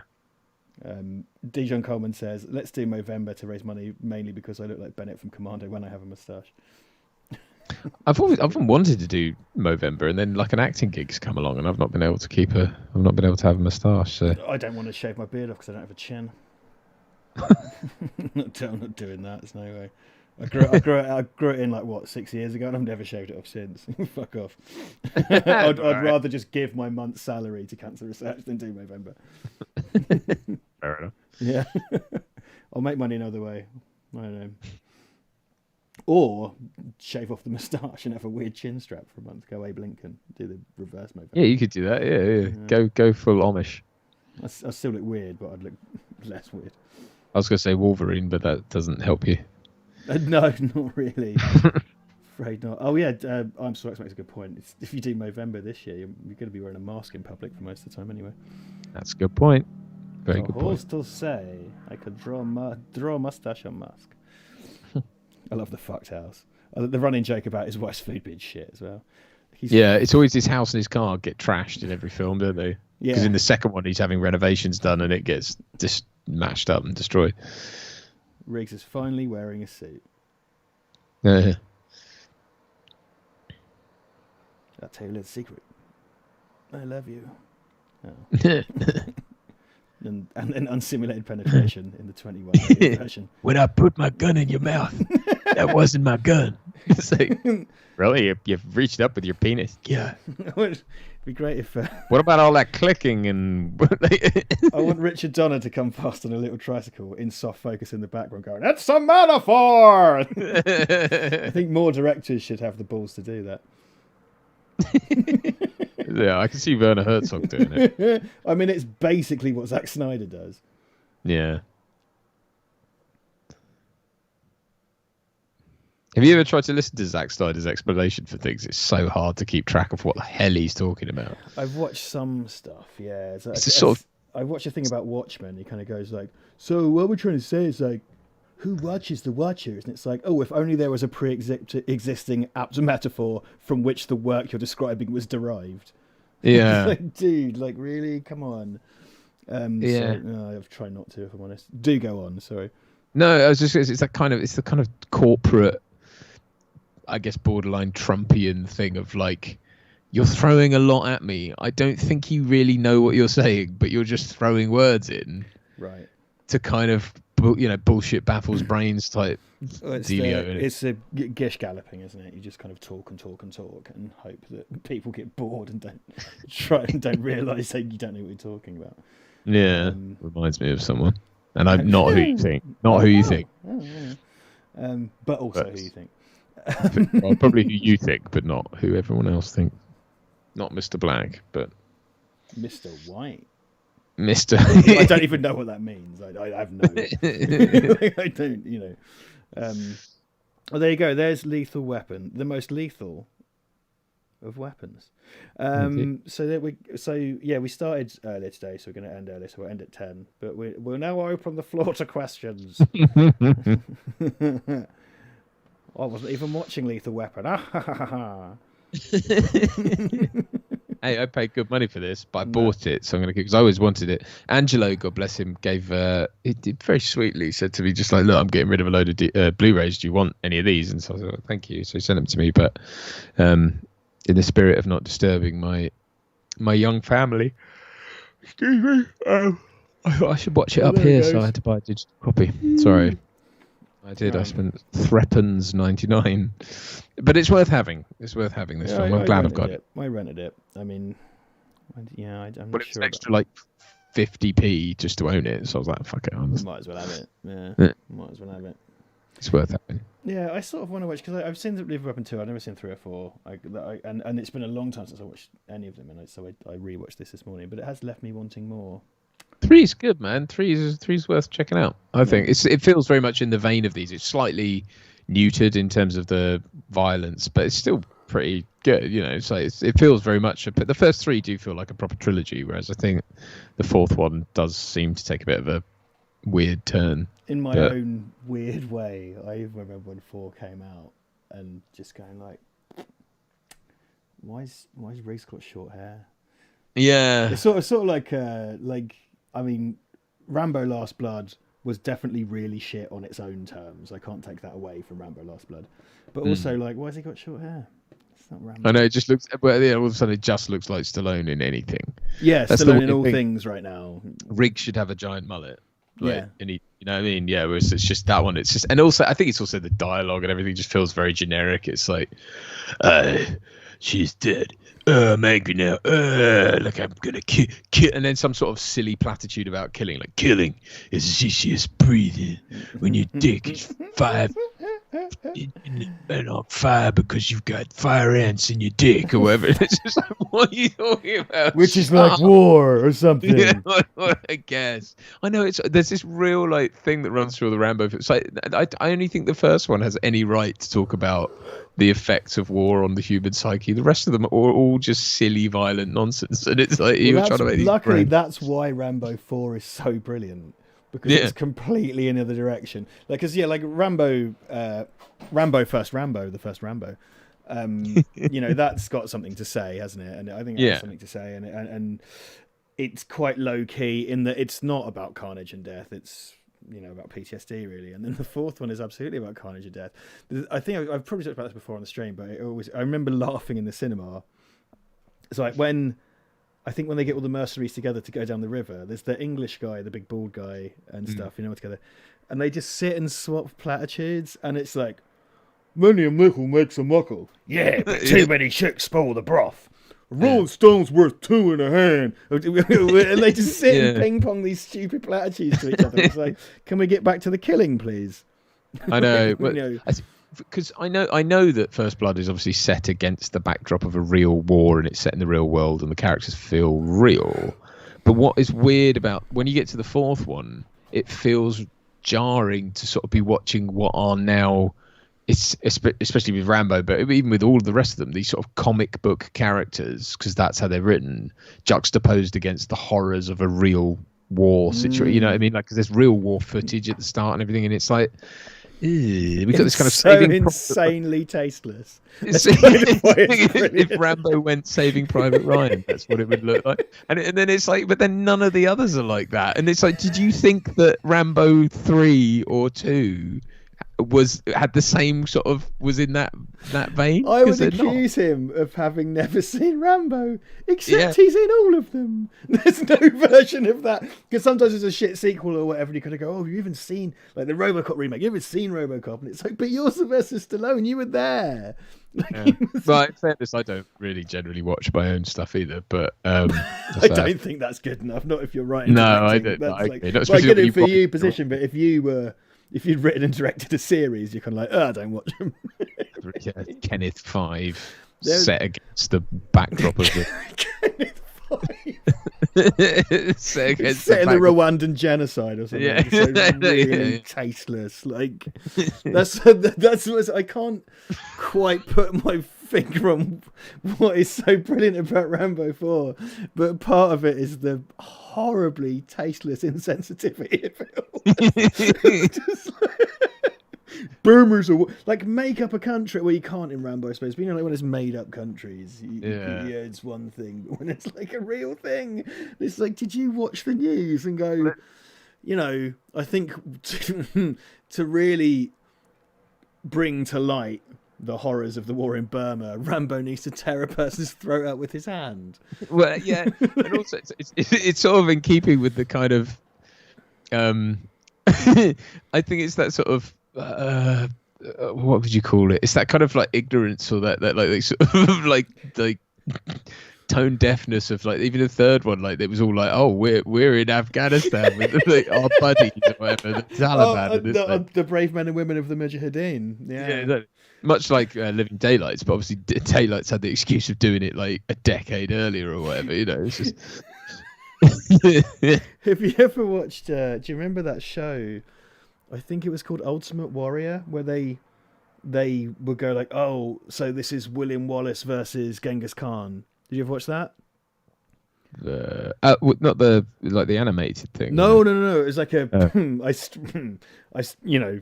I don't want to call it a reality show or a. It was like a sort of Top Trumps. Deadliest Warrior, it was called. Yeah, it was kind of like Dead Top Trumps, but it had the pretense of being educational. So they would do kind of like, oh, so could a ninja fight a Roman centurion? And then they pretend it was scientific. They'd have an expert on one, expert on the other, and they would do all the stuff with ballistics gel and all the weapons, and then they would film the two fighting, and it was all based on the outcome of some guy's essentially a D&D spreadsheet. And that took these amazing turns into just being horribly tasteless. And there was one episode, and it was the IRA versus the Taliban, and because it was a team episode, it was 5-man squads, like a computer game. And they do, when they're filming the showdowns, they obviously film a bunch of kind of B-roll type stuff to demonstrate what they are. And there's a bit where the IRA come out of their van and flamethrowered an English soldier, and it's like, I'm pretty sure we'd all remember that if it actually happened. It was, and there was a video game spin-off. Oh my days! Like, it was just this beautifully. It's probably about, I think it's about 10-12 years ago it was on, and it was just the most deranged show, and it was so insanely tasteless. And it was just like, yeah, this is one of the best things I've ever seen, and possibly ever will see. I'm not sure television's reached those dizzy heights yet. Making a comeback, yeah. Yeah, the video game was pretty nuts. They did this kind of violent Mortal Kombat type setup, where you would just be Caligula cutting off Joan of Arc's head, whatever. Oh fucking hell, Jesus Christ! Yeah, so good. Certain things I've been kind of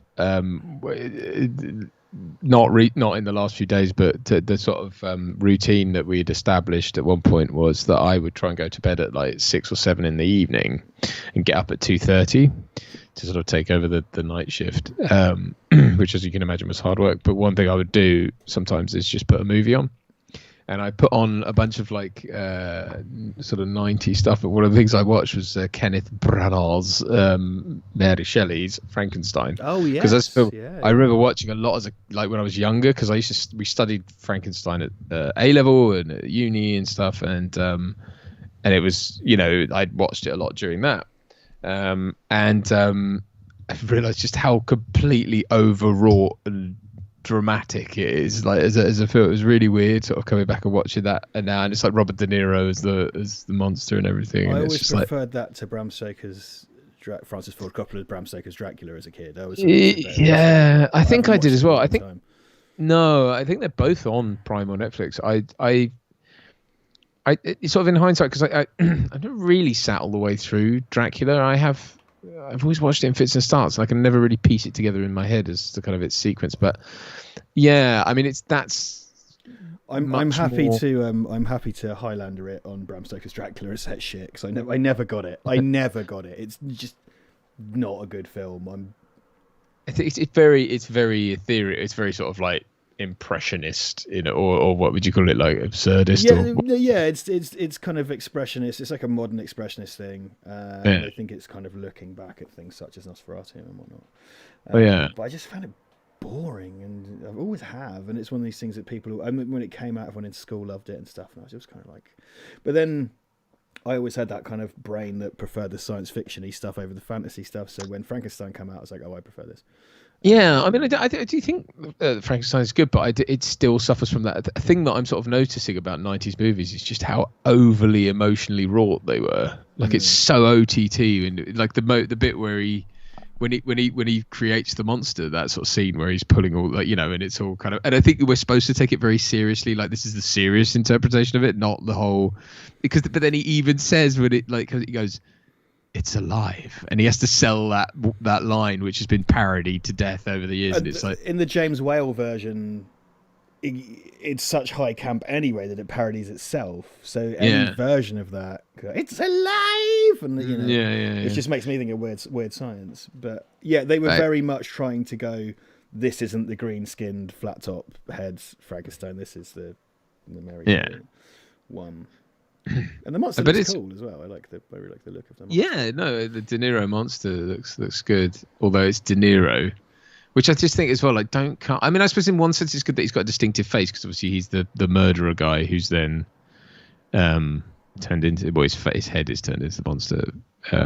But I just think as well, it's the whole, like, when he's creating him and stuff, and it's all that, like, it just reminds me of Mousetrap, all that shit that's like going around on rails and falling down, and he's like in a long flowy Joseph and his Technicolor Dreamcoat coat, and like, but no shirt on, like sexy Frankenstein is like striding about his. What's the fucking? That's me and Ivan call that sexy Frankenstein, the one with Aaron Eckhart in it. Yeah. Was that like Frankenstein Unbound or something, where he's a superhero? Yeah, or something? Frankenstein's Requiem for an Unbound.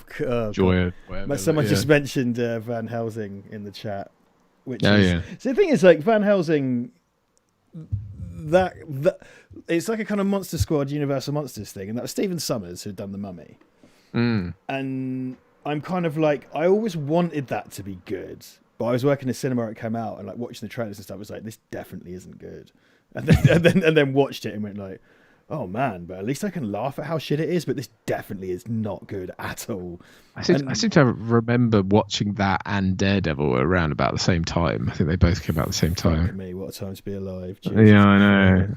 We were going to see them with my girlfriend at the time, and I was just like, what the fuck is this? Fucking Daredevil, man. Jesus Christ. Yeah. Yeah, but I want to, like, Van Helsing, like, if you were saying to me, like, this remake a film, it's like, yeah, if I could get someone cool to do Van Helsing, get a cool, interesting director to do Van Helsing, and I'm in. The same concept. Like, Van Helsing fights all the Universal monsters except the Mummy is essentially what they did, wasn't it? Do that. I watch that. That sounds great. It's just like, don't. I think they've just always struggled. 'Cause the problem is, it's like this shit isn't scary, really. It's like it's what it's your grandpappy's like. I mean, Hammer horror was, I don't think, ever really that scary, was it? Was it meant to be? I don't know. I don't get on with Hammer in the way that others do. There's a few of them where I'm kind of like, that's cool, but I've never quite got it.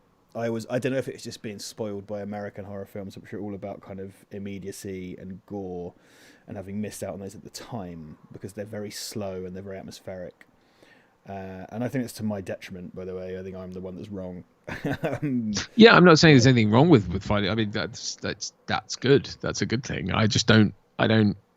Yeah, well, I don't. Look, I can't go. People love them. I can't get on with them. People I know love them dearly. I just can't get on with them because I used to always be like because they did so many versions of like Dracula and Frankenstein with Cushing and Lee. And they switched roles and stuff and whatever. And it was kind of like, oh, yeah, like the Blood of Frankenstein's on at like 11:30. My mum and dad got in bed. We watched Blood of Frankenstein, and it's just like.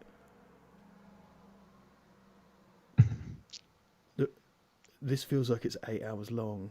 Nothing's happened because we were grotty little fucks that had already seen Aliens. So you've got the attention span of a kid, and perhaps if I revisited them, I would do better. Same with Amicus. I would perhaps do better if I went back and wasn't such a cunt about it. A lot of them were sort of about the kind of horrors around, look at this abomination sort of thing. It wasn't, that was what you were supposed to be scared of, not the. Yeah, well, exactly, because it's more atmospheric. Mark Flanagan has said, which British films would you recommend? Powell and Pressburger, David Lean, Ken Russell. I met Ken Russell. He came and coached us at our uni for our short films 100 years ago.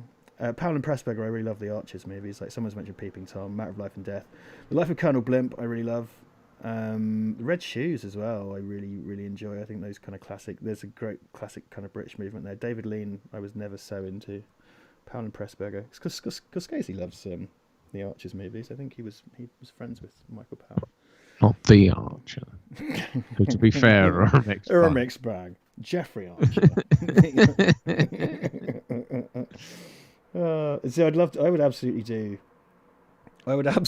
do an episode on a Powell and Pressburger film, but no one would watch it. Yeah, I do like doing those from time to time, but no one watches them. That's the thing. And then people say we only talk about the same stuff. It's like, well, I mean, we've never talked about Lethal Weapon ever. I didn't even do that on Ollie's channel. Did you? Did you do a commentary or something? Because I certainly didn't. I don't think we did. No, I don't think we did. Maybe. I think he's covered them. I don't know if he's done commentary. But he's covered, I think. But I've never talked about this. But it's very much in the kind of wheelhouse of things, isn't it? But I think. Yeah, I think. Do you know what? I think we're maybe. It'll be a lot easier when we're kind of back to the normality of being able to get together in a room and film. And I feel like the guy who's been told to wait outside in the waiting room and then been forgotten about. You know what I mean? When you go to a hospital appointment, that's what it feels like living in Britain at the moment. It's like, are we allowed to get together now? Yeah, it's unclear. It's like they've all gone, right, see you later, bye. And now we've passed through that window where we could, in theory, film outside.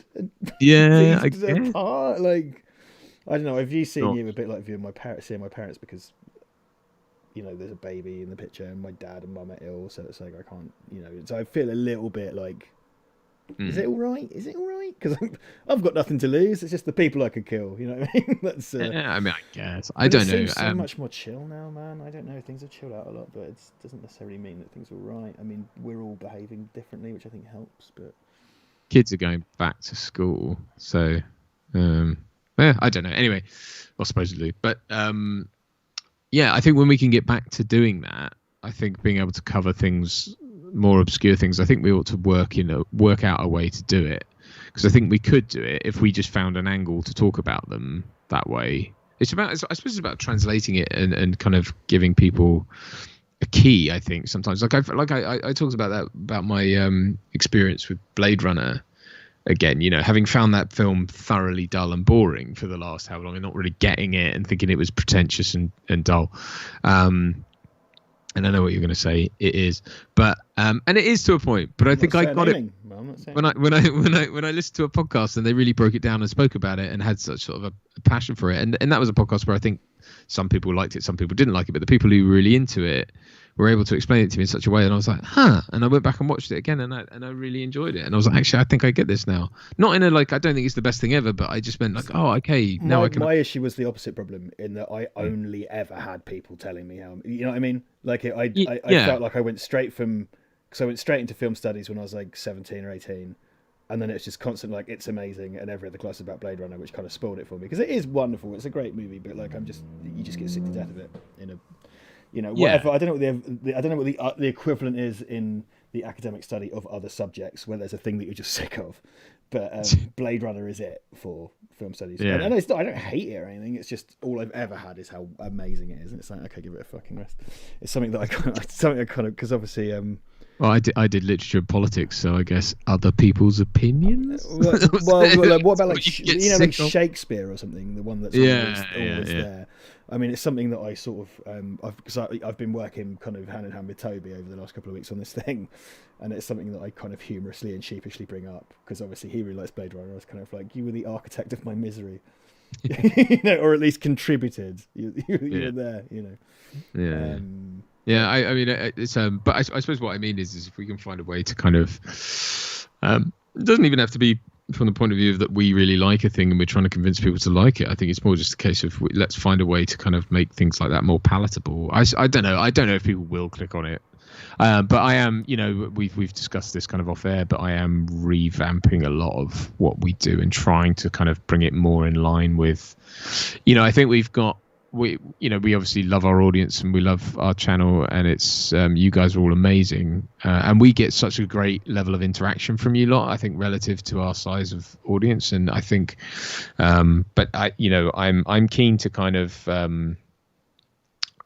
not capitalize, what's the word, like to maximize kind of how we're putting things out and really kind of get it ship shape, because I think we've through no one's fault, you know. It's just like I think we've managed to just we enjoy doing live streams. We're just having fun, and the last few months have been like we haven't really had to, you know, there's not been too much video production apart from obviously what you do on your end with OBS and everything.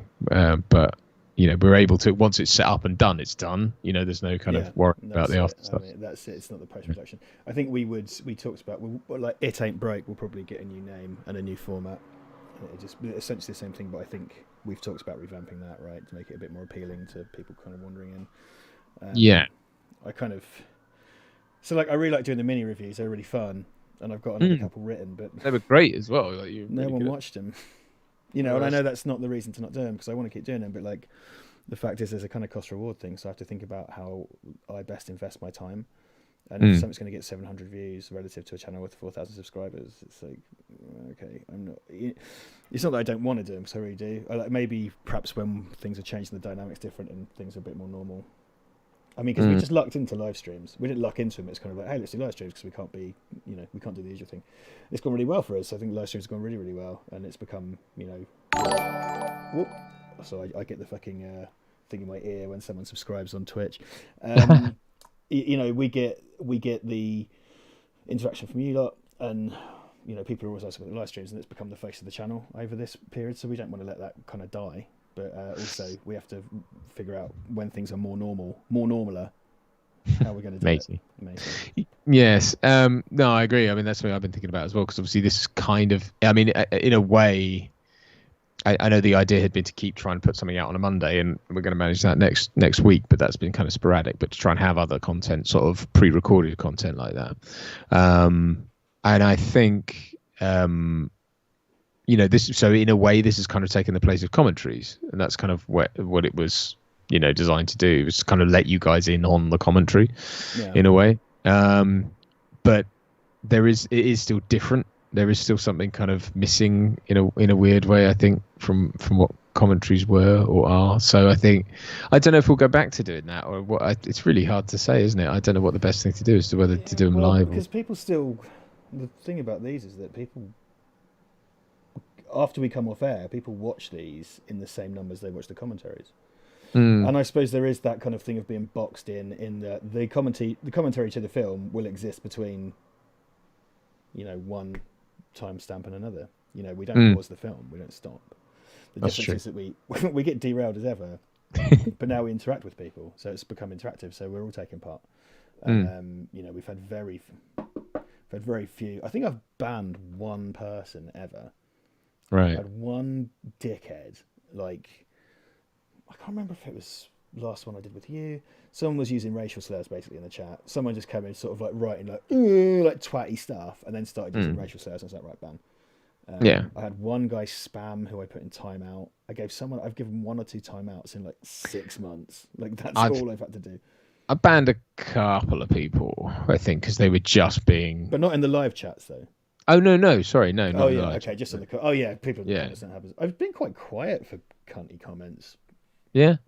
Just knock on wood again, but like like the cunty comments.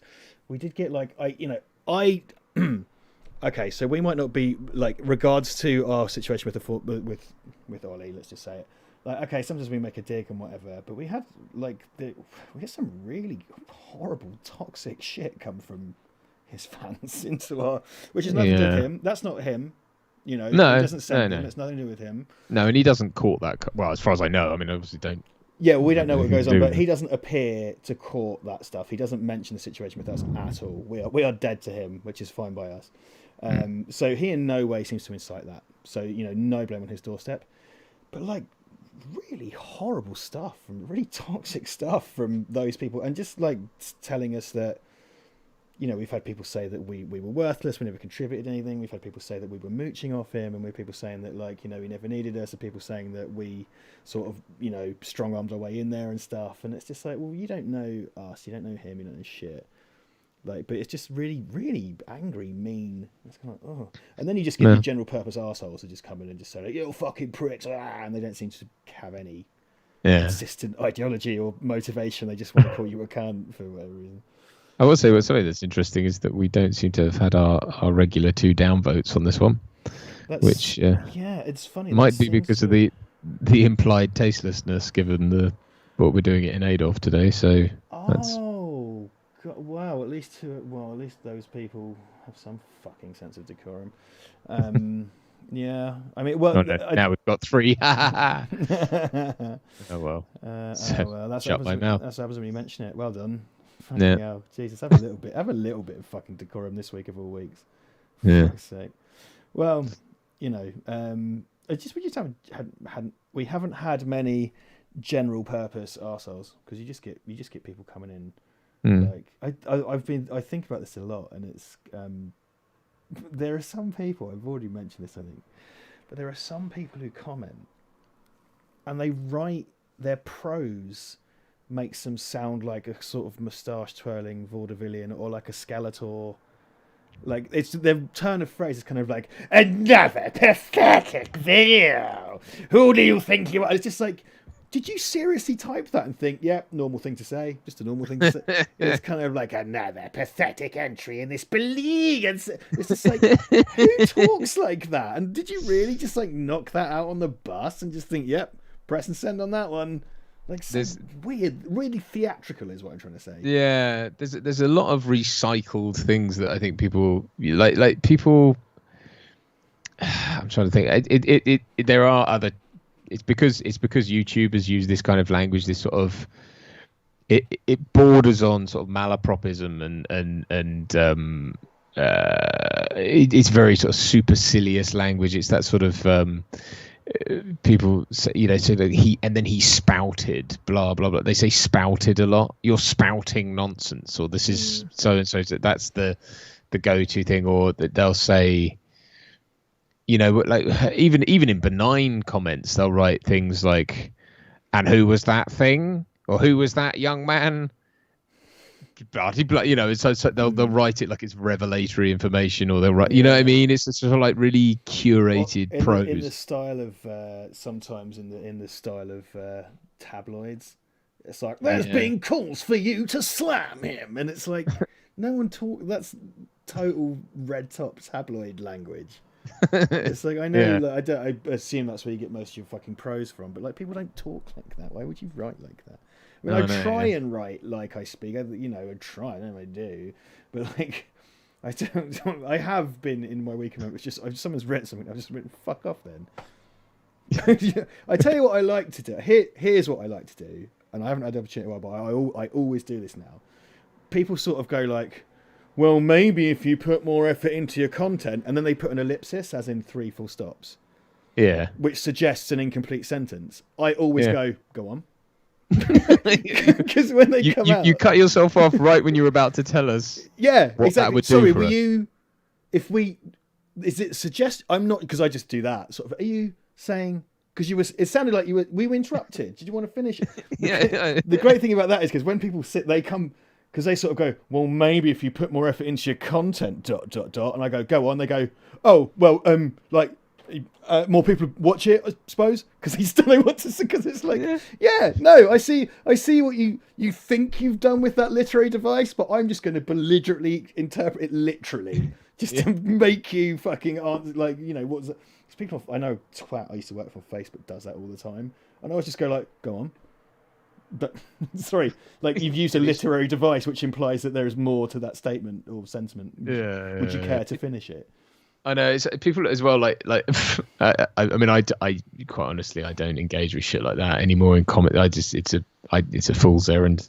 As far as I just there is no upside to me doing that because either the odds of someone backing down and admitting that they were wrong is just 558 million to 1. It's not going to happen. Yeah. But it's when people like put in spelling and grammar errors into stuff, and then you point it out, and they go like, "Oh, the grammar police," and it's like that doesn't obfuscate your point. And yes, you need to get it right because I won't know what you're saying otherwise. It's like it really boils my piss that because it's not an argument. They think it's just it's a sort of.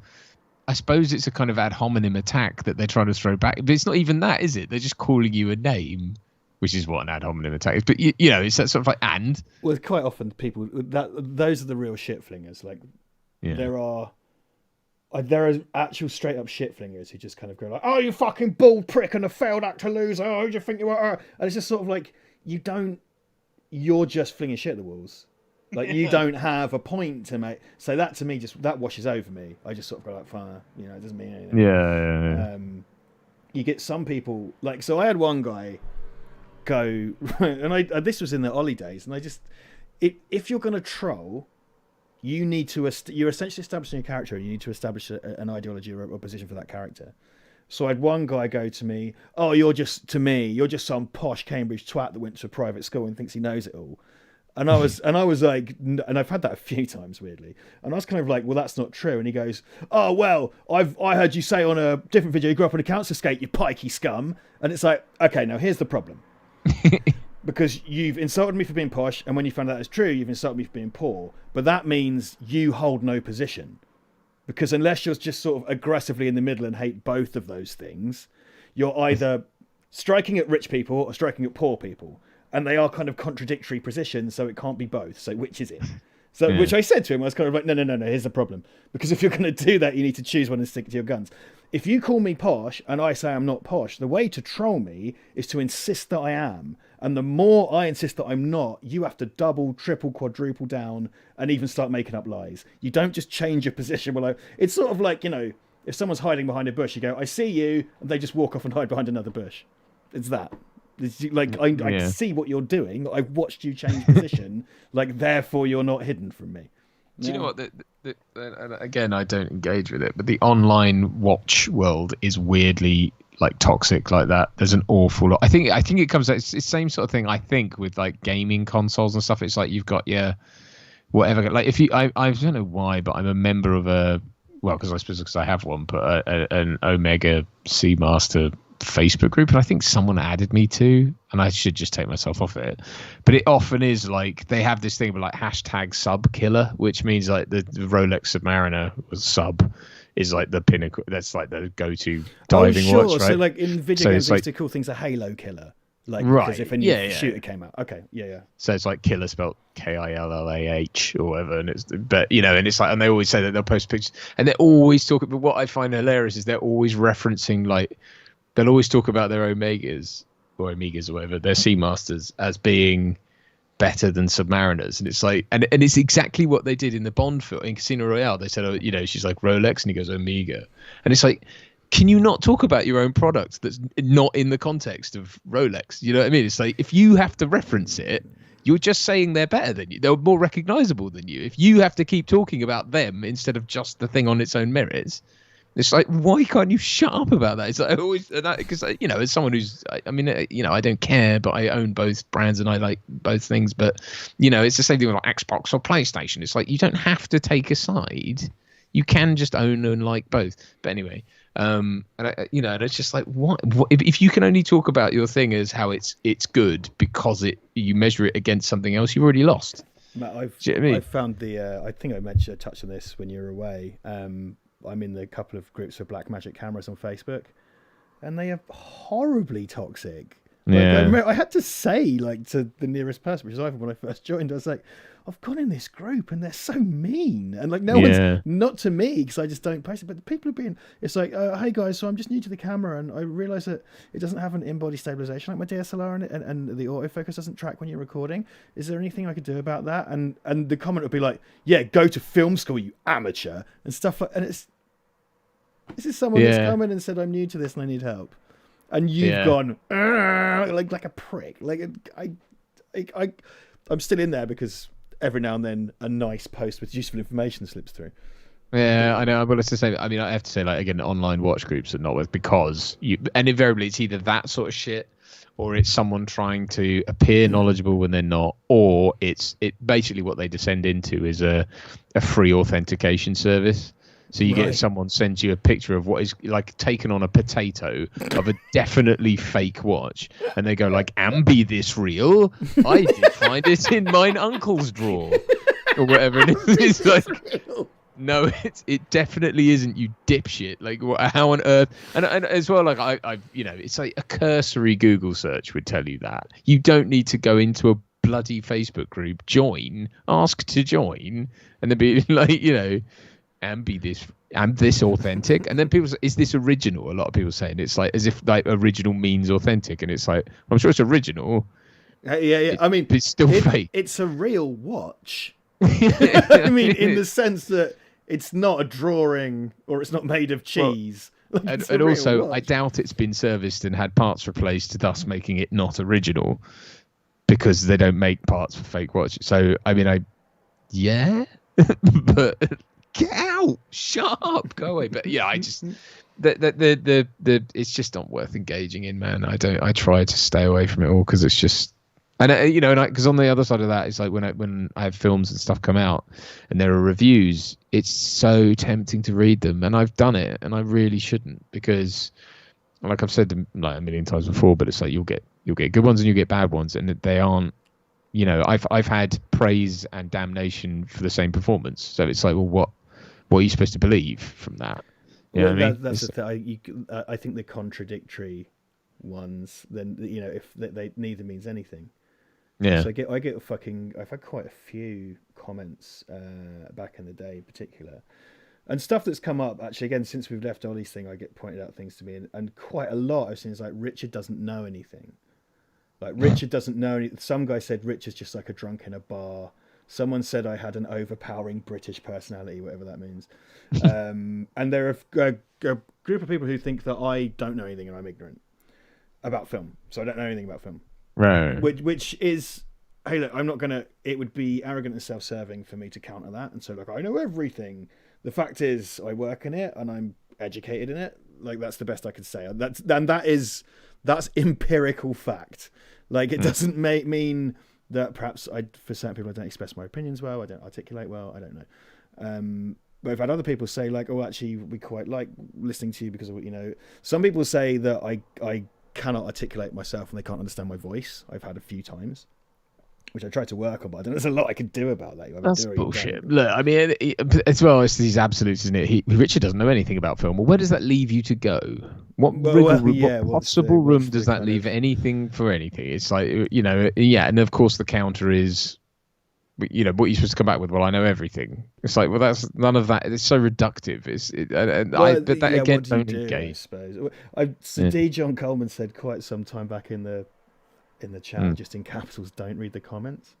And here's the thing, there's two kind of things with that. If you look on like a big channel, if you look on like Jim Sterling or Stuart Ashen or like they get thousands of comments and they don't reply to it. They're not in the comments like fielding shit. Like, and it gets to a point where I'm certain you can't. Like, because it's just the sheer volume of what's presented to you. I'm sure you can't do that. I feel guilty because I have the YouTube fucking, not the normal app, but the other app on your phone that tells you every time someone comments on your videos. And I feel guilty not replying to all of them because a lot of the time I see you lot in there and you're the people that we like and want to talk to. You know, that's like, you're the ones we want to see. And I feel bad not, because I just feel like I don't have enough time in the day to reply to everything that comes through on our videos. And I sort of wonder if there's up to a point you have to just stop altogether. I don't know. Yeah, I should think Which so. assumes a level of popularity that we may never see. I don't know. Yeah. Anyway, I'm gonna have to get off. It's past time. It's past time. Could we just check once more with the Just Giving page? Would that be? Certainly can. So thank you to everybody, even if you don't have to give anything, just for being here. Yeah. In memory of Rachel. So look, we've lost one of our own. Which, considering the sort of age and type of our fan base, it's I don't use fan base. It's a horrible phrase. Our following, our subscribers, that's unexpected and very unpleasant. So we're very, very pleased that you've all been able to come along and give a bit of money to cancer research in Ireland. And if any of Rachel's family are watching this, we wish you all of our, we wish you the best. £287 by 24 people this evening. Thank you, guys. 2 twats swearing on the internet.